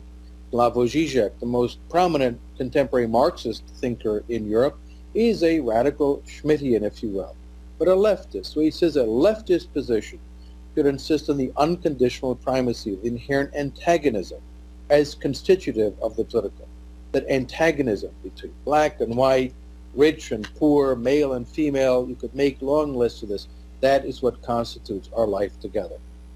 But some of the neoconservatives also have argued that war is necessary, as they put it, to embrace the possibility of national greatness and to restore a sense of the heroic. Again, classic Karl Schmidt thinking on the right. Finally, foreign interventionism doesn't pay. It benefits some special interests, but not the bulk of the society, the ones who pay the taxes and pay with their blood. The liberals were the original anti-imperialists. Adam Smith understood very neatly that the cost of the British Empire was far greater than any benefits that could be imputed to it. As he said, the interest of the debt for Britain's wars was greater not only than the profit of the colonial trade that was secured, but the total value of all the goods that were exported. The special interests benefited from empire, but the public did not. In their famous study, Professors Lance Davies and Robert Huttenbeck demonstrated the British Empire was a net drain on the British population who paid the taxes for it. Some argue we need war for oil. Secretary of State James Baker famously argued this for the first Gulf War, that we needed war to prevent a global catastrophe and economic depression. William Niskanen, who was on President Reagan's Council of Economic Advisors and was chairman of the Cato Institute, debated the former head of the CIA, James Woolsey, and demonstrated conclusively oil is not worth the war. Namely, it's a commodity. The price of oil in Japan is the same as the price of oil in Britain. It's a global commodity. You do not need war to secure it. In his chapter, Professor Eric Gartsky of UC San Diego shows that trade diminishes the likelihood of war and makes the case very effectively, looking at the decline of war and correlating that strongly with the increase in global trade. That's the good news. Increase in global trade makes war less likely. A businessman whom I interviewed for the book explains it very neatly. He's a tomato processor, one of the most important in the world, named Chris Rufer. And he put it neatly. When you see other people as customers, it doesn't really occur to you to want to shoot them or hurt them. This is an insight from business people, but it's been understood for a very long time. Voluntary trade creates civilization and peace. In Homer's poem, The Odyssey, there's the famous story of the contact with the Cyclops, who's very violent and extremely dangerous, attacks the men from Odysseus' ship and eats them. And Homer speculates, why is the Cyclops such a savage? And the answer in the Odyssey is really quite interesting. For the Cyclops have no ships with crimson prows, no shipwrights there to build them good, strong craft that could sail them out to foreign ports of call, as most men risk the seas to trade with other men. Economics is important, If we understand economics, we can understand trade. And through trade, we can achieve a more peaceful world. I hope you'll get a copy of the book. I hope that you enjoy it, and I hope it's helpful in your future thoughts, research, papers, and indeed in learning about the world of voluntary trade and cooperation. Thank you for listening.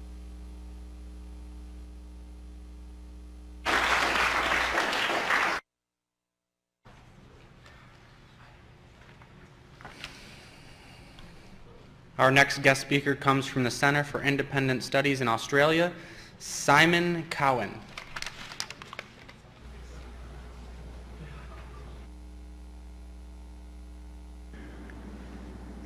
Hi, it's Simon Cowan coming to you from sunny Australia, and it's my pleasure to be here in Freedom Week.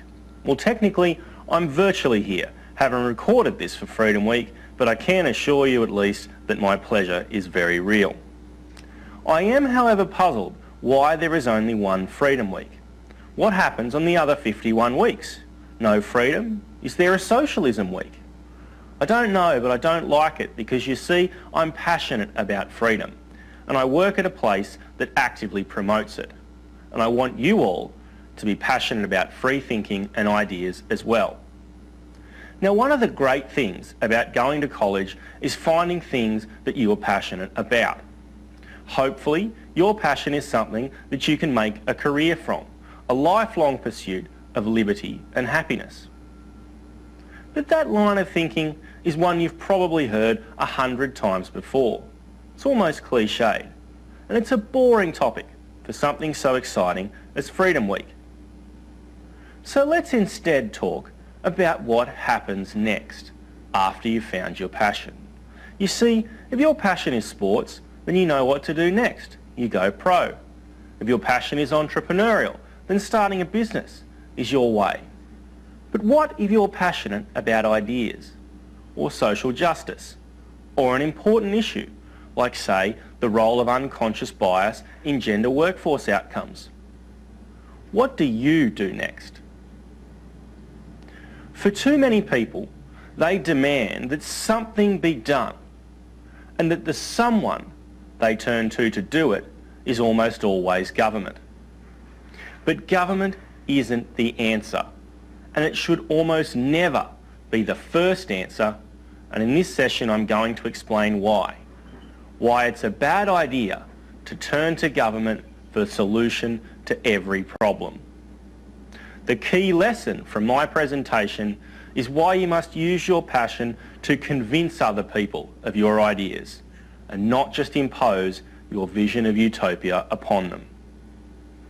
Ronald Reagan used to tell a joke with the punchline, the scariest words in the English language are, "I'm from the government and I'm here to help." There's more than a kernel of truth in that little statement. It's a sentiment that drives the overreach of government, what we in Australia like to call the nanny state. The nanny state is made up of a few different types of groups. Well-meaning people trying to solve society's problems. Professional public servants expanding their personal empires. And of course, non-government organisations full of so-called experts. And the thing they all have in common is that they all profess to know much better than you what is best for you. They're going to make you do the right thing, regardless of whether you want to or not. So what is driving this impulse? Well, social change is hard. Convincing people that your issue is the one that has to be solved, that immediately impacts on people's lives, or will impact their children's lives, and be crucial to their future, is a lot of work. Society has changed quickly lately, but change is still measured in decades. Mobilising public opinion on any issue is a real challenge. And once you have the new buzzword of awareness, it's harder still to get your policy suggestions implemented. And even then, you don't always succeed. Look at the attempts to convince the world to act on climate change. Or even if you do succeed in rousing that passion, sometimes all you get is a lousy hashtag and some Twitter activism, e.g. Coney 2012. And yes, I did have to look that one up again. Sometimes people will say they're going to change, they're going to reform, they're going to give up smoking, say, but not until tomorrow, or until after this stressful project at work is finished. The thing is, if you give people choice, which at its core is all free markets really are, just choice, some people will make choices that are subjectively or even objectively wrong.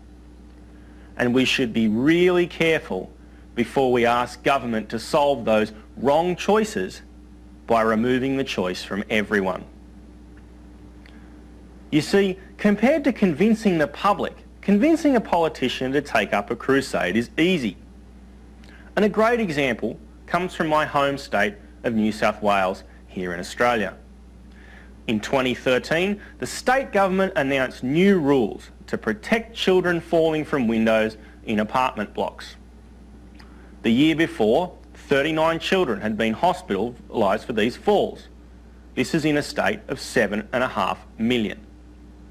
Now, no one would want to trivialise harm to young children, but the new laws that were introduced said every window above the ground floor in every apartment block in the whole state must be fitted with a lock that prevents the window opening more than 12.5 centimetres. That is to say, less than the size of an iPhone 6, the small one. Every window in the entire state can't be opened enough to throw a phone through it in anger. And that includes those, like my apartment, where 2 adults in their 30s live with no children. Instead of targeting at-risk parents and encouraging them to change their behaviour, in comes another law that impacts everyone, that imposes costs on everyone, that is unnecessary for most people. And that's one of the big things about government. It's a blunt tool. It impacts everyone, and often in different and unforeseen ways. And while we can't foresee all the impacts on the individual level, on the whole, we can at least quantify them a bit. 6 years ago, the UK's Institute of Economic Affairs reviewed the cost of government to society. The IEA calculated that, but for the size of government increasing between 1960 and 2005, Australia's GDP would be 123% higher. That's $1.8 trillion never created at all because of big government. 80,000 for every person in the country. To put this in perspective, in 2009, at the height of the global financial crisis, US GDP fell nearly 3%. Between 2009 and 13, Greece's GDP fell nearly 40%.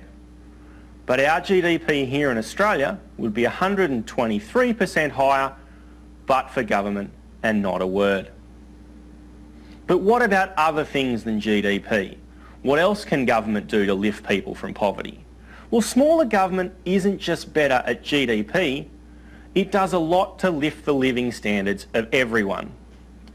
In 2008, economist Vito Tanzi looked at the size of government and the performance on the Human Development Index. The HDI looks at indicators beyond just GDP growth to compare different countries. Tanzi found there was a strong positive relationship between smaller government and a high rank on the 2005 HDI. 5 of the top 7 ranked countries had government at less than 40% of GDP. The less government tries to control economic and social outcomes, the better those outcomes are.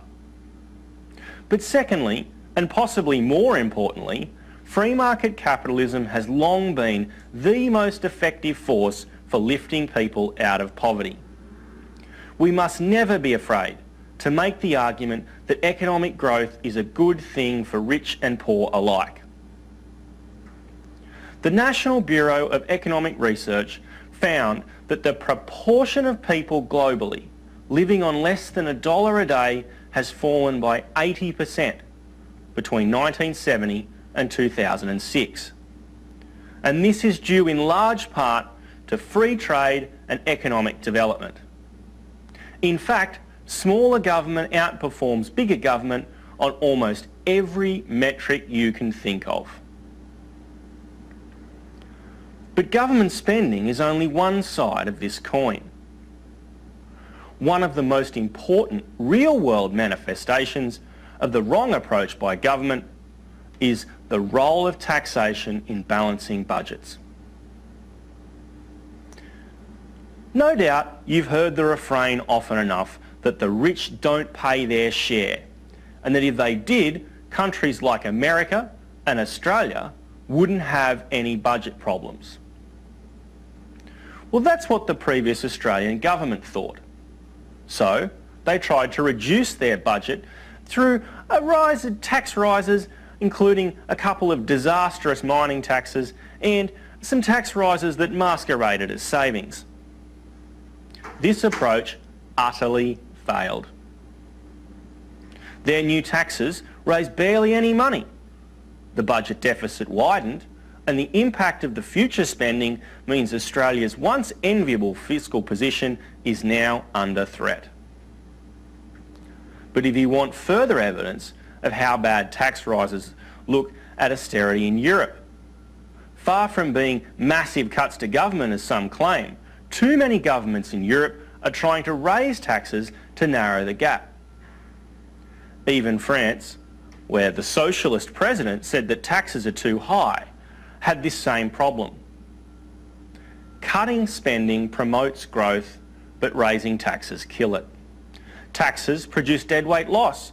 Resources that would otherwise be economically productive are wasted. But worse still, as famous ex-French current alcoholic Gerard Depardieu shows, government control of tax isn't all that it's cracked up to be. As tax rates get very high, people leave the country, or at least their income does, or they stop producing things altogether. At high rates of tax, government revenue is lower than it would be at lower rates of tax. The only sure thing is you raise the same amount of money at a 100% tax rate as zero. Nothing. Gerald Scully found the US sacrificed $4 of income for every dollar of taxes it raised in excess of the optimum level. Yet no one saying the rich don't pay their share mentioned those drawbacks. The real challenge to reducing the impact of government comes from confronting the legions of vested interests created by government spending. They have an incentive to vote for even greater spending. We have estimated that nearly half of the voters in the 2010 Australian election were receiving the majority of their income from the government. Half. In one of the states, in Australia, the population is so dependent on government that as many as 75% of the residents earn their income directly or indirectly through the government. Public servants, unemployed, pensioners. Figures released recently show that this state has the worst performing economy in the country, with unemployment nearly 3% higher than the national average. The thing is, the person on the crusade to change the world doesn't think about this stuff. They aren't talking about the drawbacks of big government. They're saying, why can't someone do something about my issue? But all those little interventions to solve those little issues add up to a lot of government and a whole host of new issues. So please remember, when you find that something that inspires you, don't just share it with the government, by which I mean put it on Facebook. Get out there and convince people. Because that's what free thinking, free markets and Freedom Week is all about. Thank you.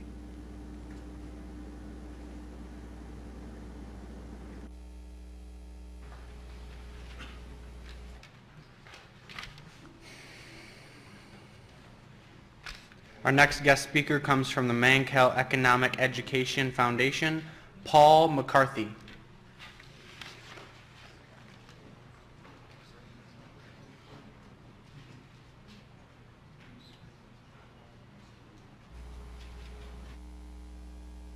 Okay.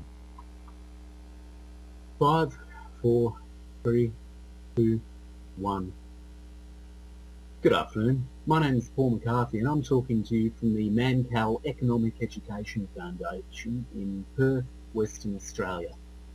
So hi from sunny WA. We're a parochial crowd over here with our resources industry. I even have a big chunk of gold here with me. This is one that we keep around the office. We're only 7% of Australia's population, but we provide 48% of its exports, mainly through our mining industry. Now, Australians often refer proudly to the words of the author Donald Horne, who several decades ago described Australia as the lucky country. What many don't realise is his full quote was, "Australia is a lucky country full of second-rate people who share its luck." Today I'll talk about one of the primary drivers of that luck, Australia's mining industry, and the huge levels of investment permitted and risk shouldered by private enterprise. I'll illustrate two examples, one recent, the other historical, where the intervention of government ministers and bureaucrats, the second-rate people, has caused extreme damage to Australia's mining industry.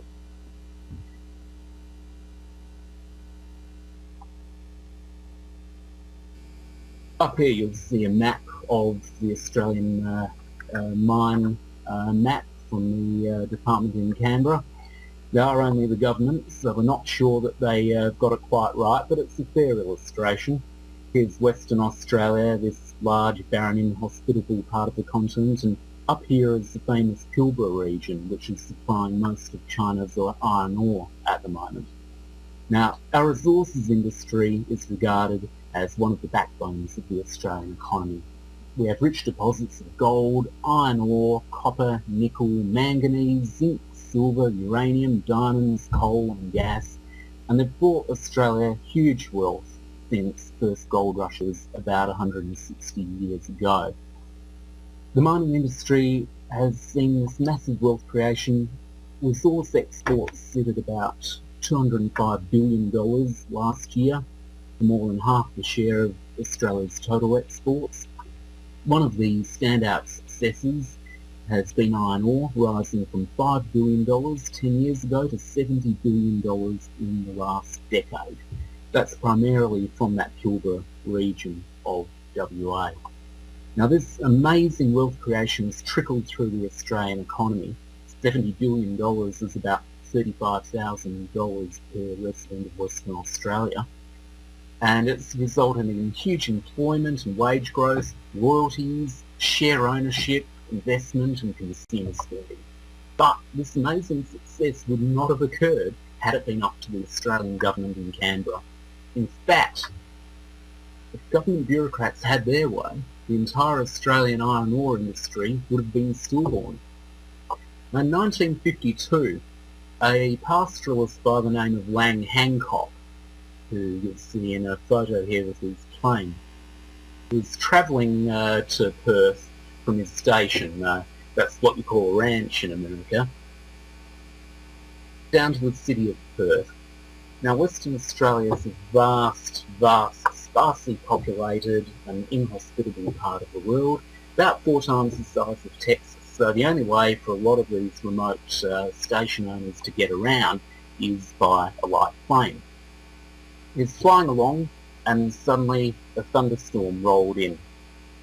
He decided to fly low underneath the clouds to try and avoid it and use the river below as his guide to follow to where he wanted to get to.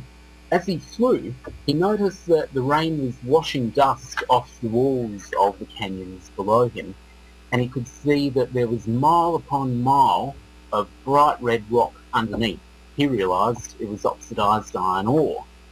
Now he was stunned by this find because, according to the Australian government, there was no iron ore in Australia, not much left anyway. According to them, we were going to run out by the early 1960s and we'd be a net importer.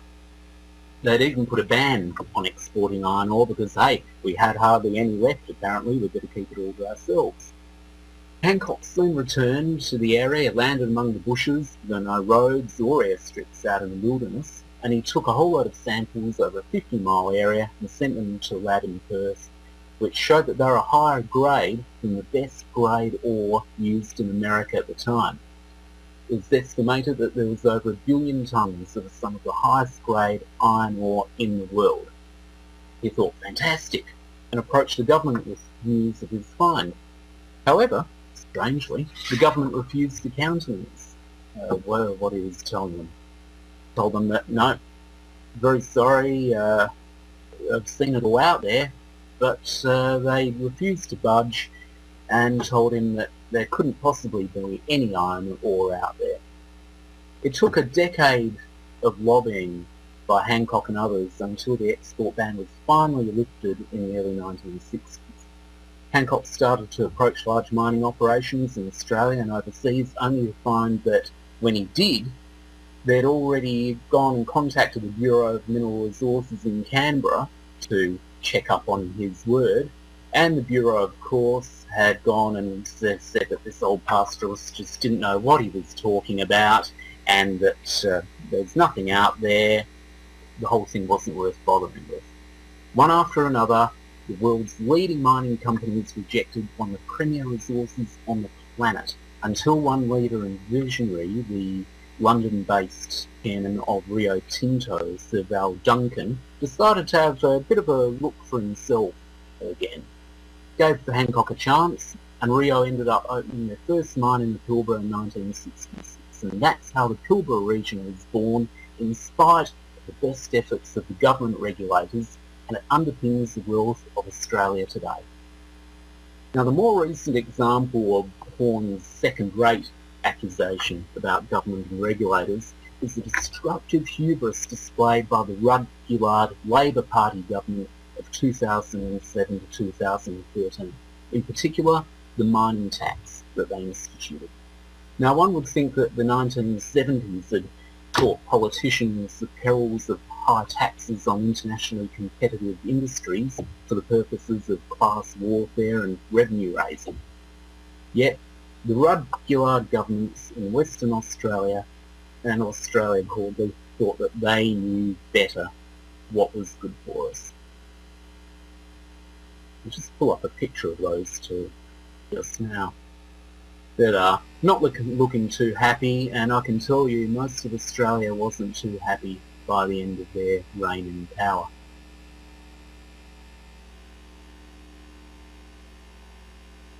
Elected in late 2007, that Labor government had promised to be fiscal conservatives.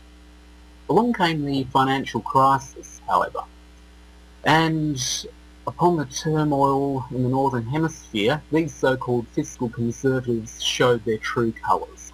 Now, despite Australia's highly protected and risk-averse banks, the lack of public debt and the China-led mining boom, the government launched a huge spending blitz with borrowed money on questionable projects. Every Australian taxpayer was emailed a $900 cheque, even foreign backpackers who had since returned to their home countries. School halls were built at schools around the country that already had halls. Free roof installation was installed by unqualified people, leading to house fires. But the attitude from government was, we want to spend money, we want a stimulus, so we'll employ people to do something. Anything. The economy as a whole did not respond. However, government debt ballooned to over $100 billion with an annual deficit of $55 billion. And this, of course, was coming off a government surplus and a net government debt of zero. And this graph here just illustrates how, under the Howard government, the Liberal government from 1996 to 2007, debt was paid down and we actually had money in the bank. Along came the Rudd-Gillard government and suddenly debt shot through the roof. At this point, there wasn't enough money in the bank to support Labor's spending or enough coming in. So what did they do? They decided to look for money from other industries, and they happened upon the mining industry that had shielded Australia during the financial crisis. Labor launched the mining tax. All of a sudden, members of the government and some of their aligned journalists were claiming that mining companies don't pay their fair share and had to become good corporate citizens. Mining executives were labelled fat cats and accused of ripping off Australians. Now, this is despite the resources sector being a critical part of our economy, providing over $200 billion of exports every year, nearly 250,000 jobs, and in Western Australia alone, over $5 billion of royalties and billions more in corporate taxes. The then Treasurer Wayne Swan referred to mining leaders like Gina Reinhardt and Andrew Forrest as oligarchs more akin to what you find in countries such as Russia, and bloody-minded vested interests with toxins in their veins threatening our democracy. Now, this isn't the stuff of a capable leader. It sounded like Mr. Swan was reliving his time in the 1970s as a hippie student protester. The Labor government seemed to believe that the mining industry was a goose laying golden eggs. Calls were made demanding the government to make miners pay for new sporting stadiums, higher pensions for public servants, new hospitals, new schools, and more. Now, Mr. Swan announced the first version of the mining tax called the Resources Super Profit Tax, or RSPT. The premise was that miners were making super profits, and hence the government should tax them at a higher rate. This high rate of 40% would apply to any profit you made over 6%. Now, 6% is not a super profit. At the time, you could get 5% by having money in the bank.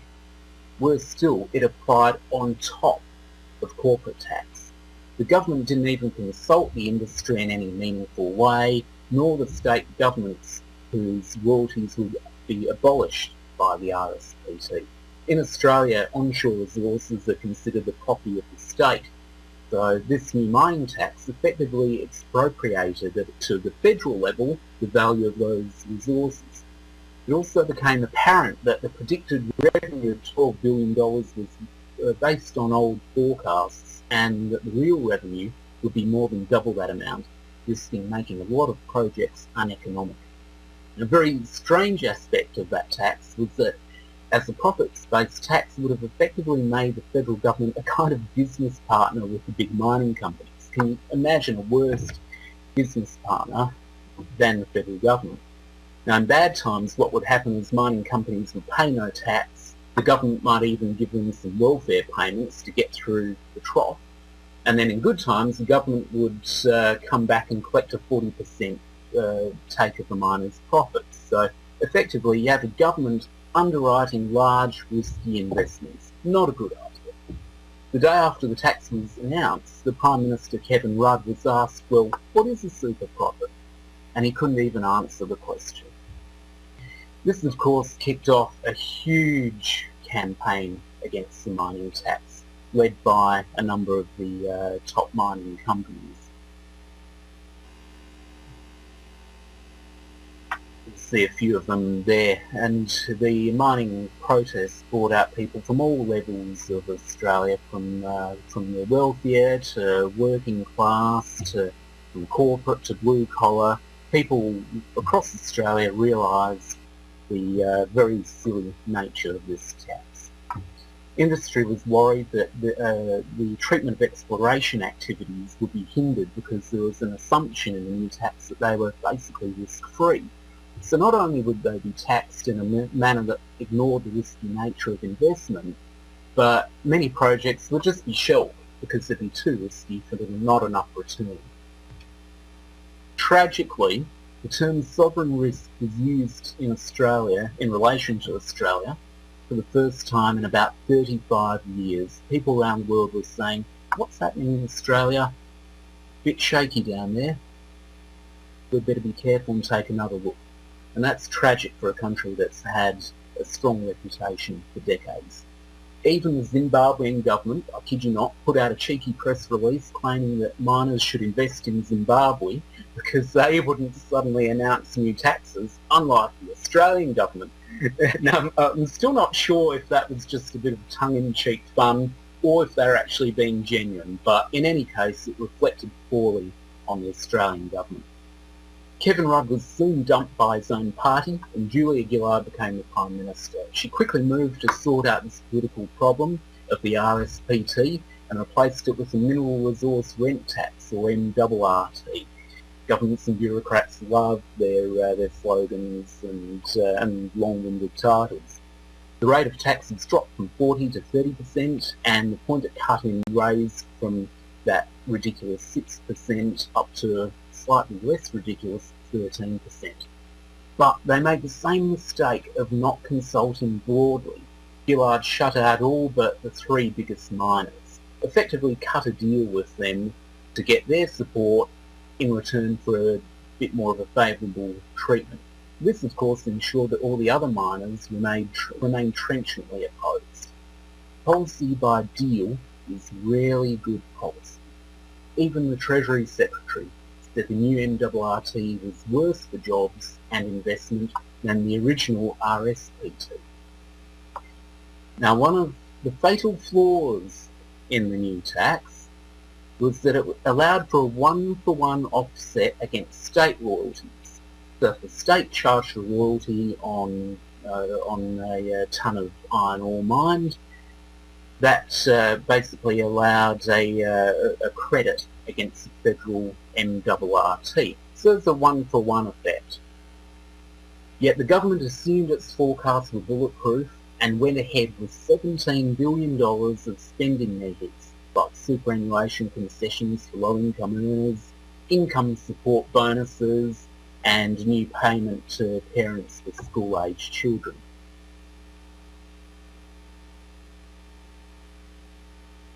Now, when it came to the crunch, and they had to look at what this would bring in, because the original forecast of $3 billion raised by the MRRT in its first year and $22.5 billion in its first 4 years, the forecasts were wrong.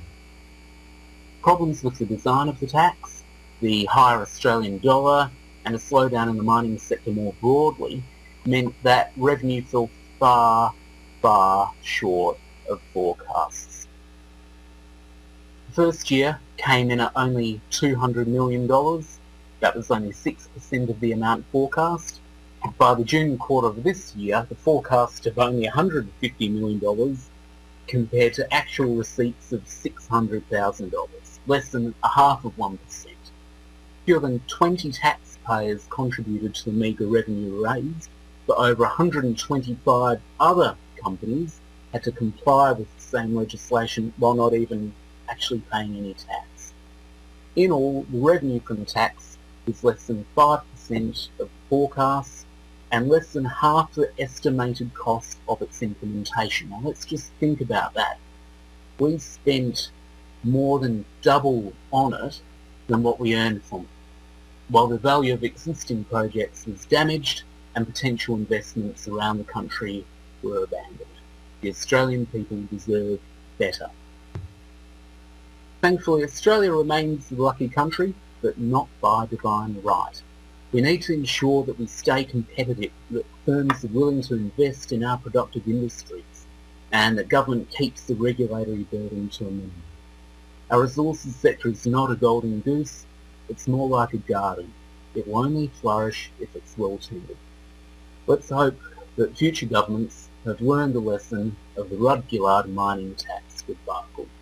Thank you. Cut.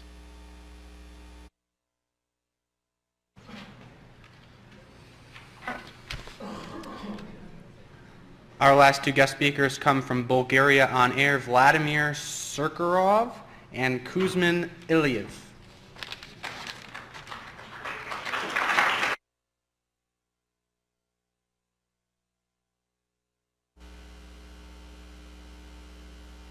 Hello everybody, best regards from Sofia, Bulgaria. My name is Vladimir Sirkarov.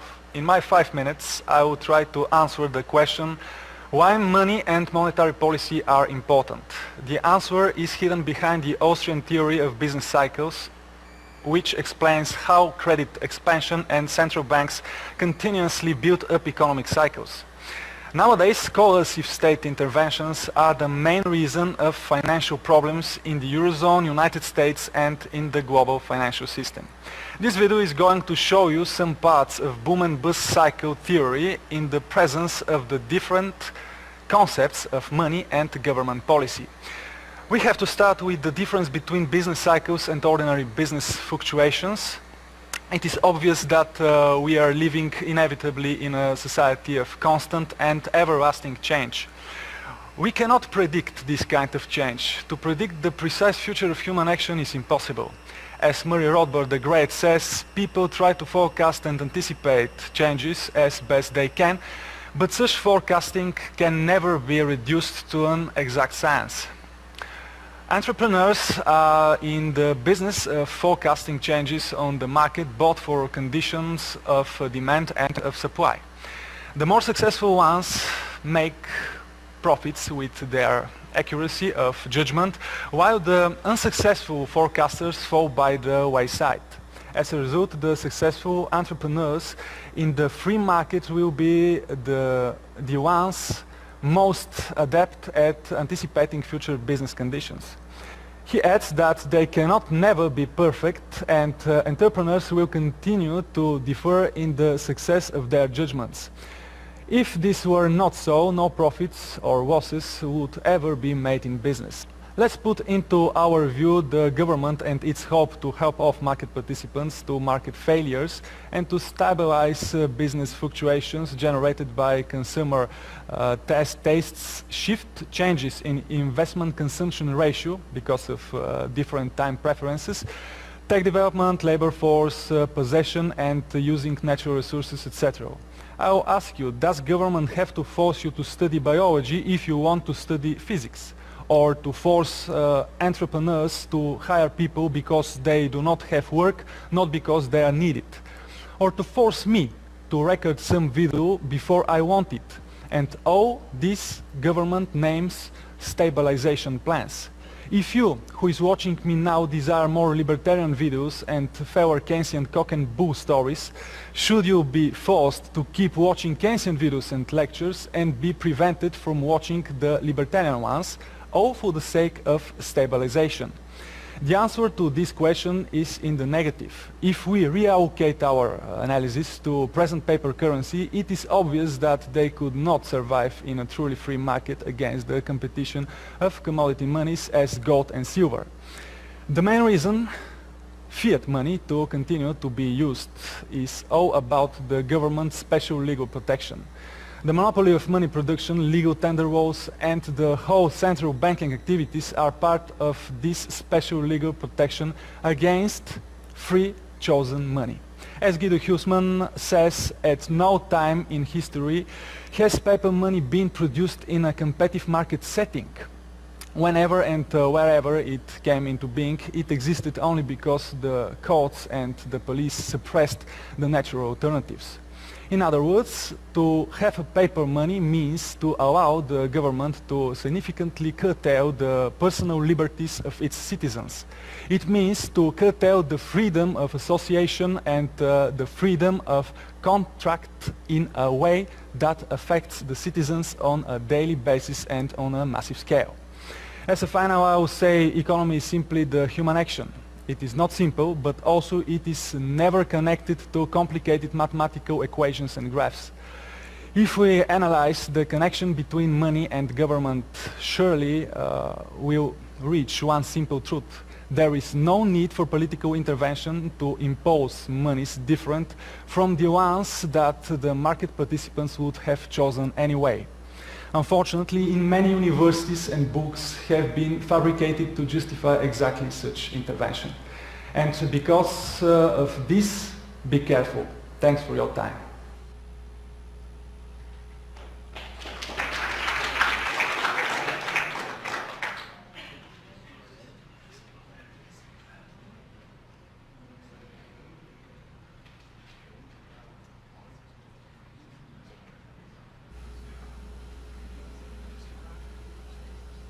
Hi everybody, my name is Kuzman. I am economic analyst and financial journalist. Let me start my brief presentation with a quotation. Quotation from a great and eminent free market person, Vladimir Lenin. I'm joking, of course. It goes like this: the best way to destroy the capitalist system, he teaches us, is to destroy the currency. It's definitely worth quoting because I suppose this is the smartest thing Lenin has ever said. Austrian School of Economics, for example, puts money into the center of the economic inquiry.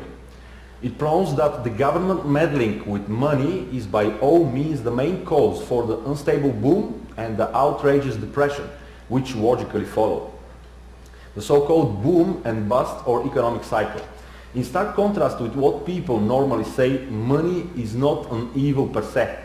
In normal market situation, money is definitely a social good. This is the major and maybe the greatest invention of human mankind. The very foundation of our civilization, division of labor, lies and heavily depends upon this social institution and function of money.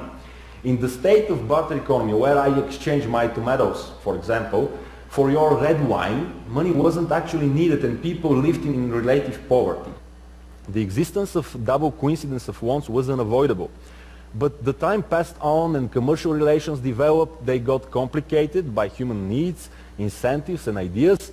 Hence, money appeared through market process, human cooperation and mutual voluntary exchange in the marketplace, by natural try and error process. This is how were brought to us the money, and Mises has logically proven it with his regression theorem. So, not by governmental decree or an act of God or some central bank's chairman stroke of a genius.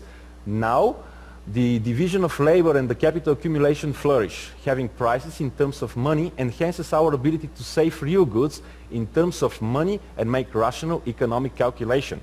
And by savings, we have investments, and by investing in productive structure, the economy grows and the standard of living increases and increases over time. For obvious reason, gold and silver have been chosen by the market to serve as money.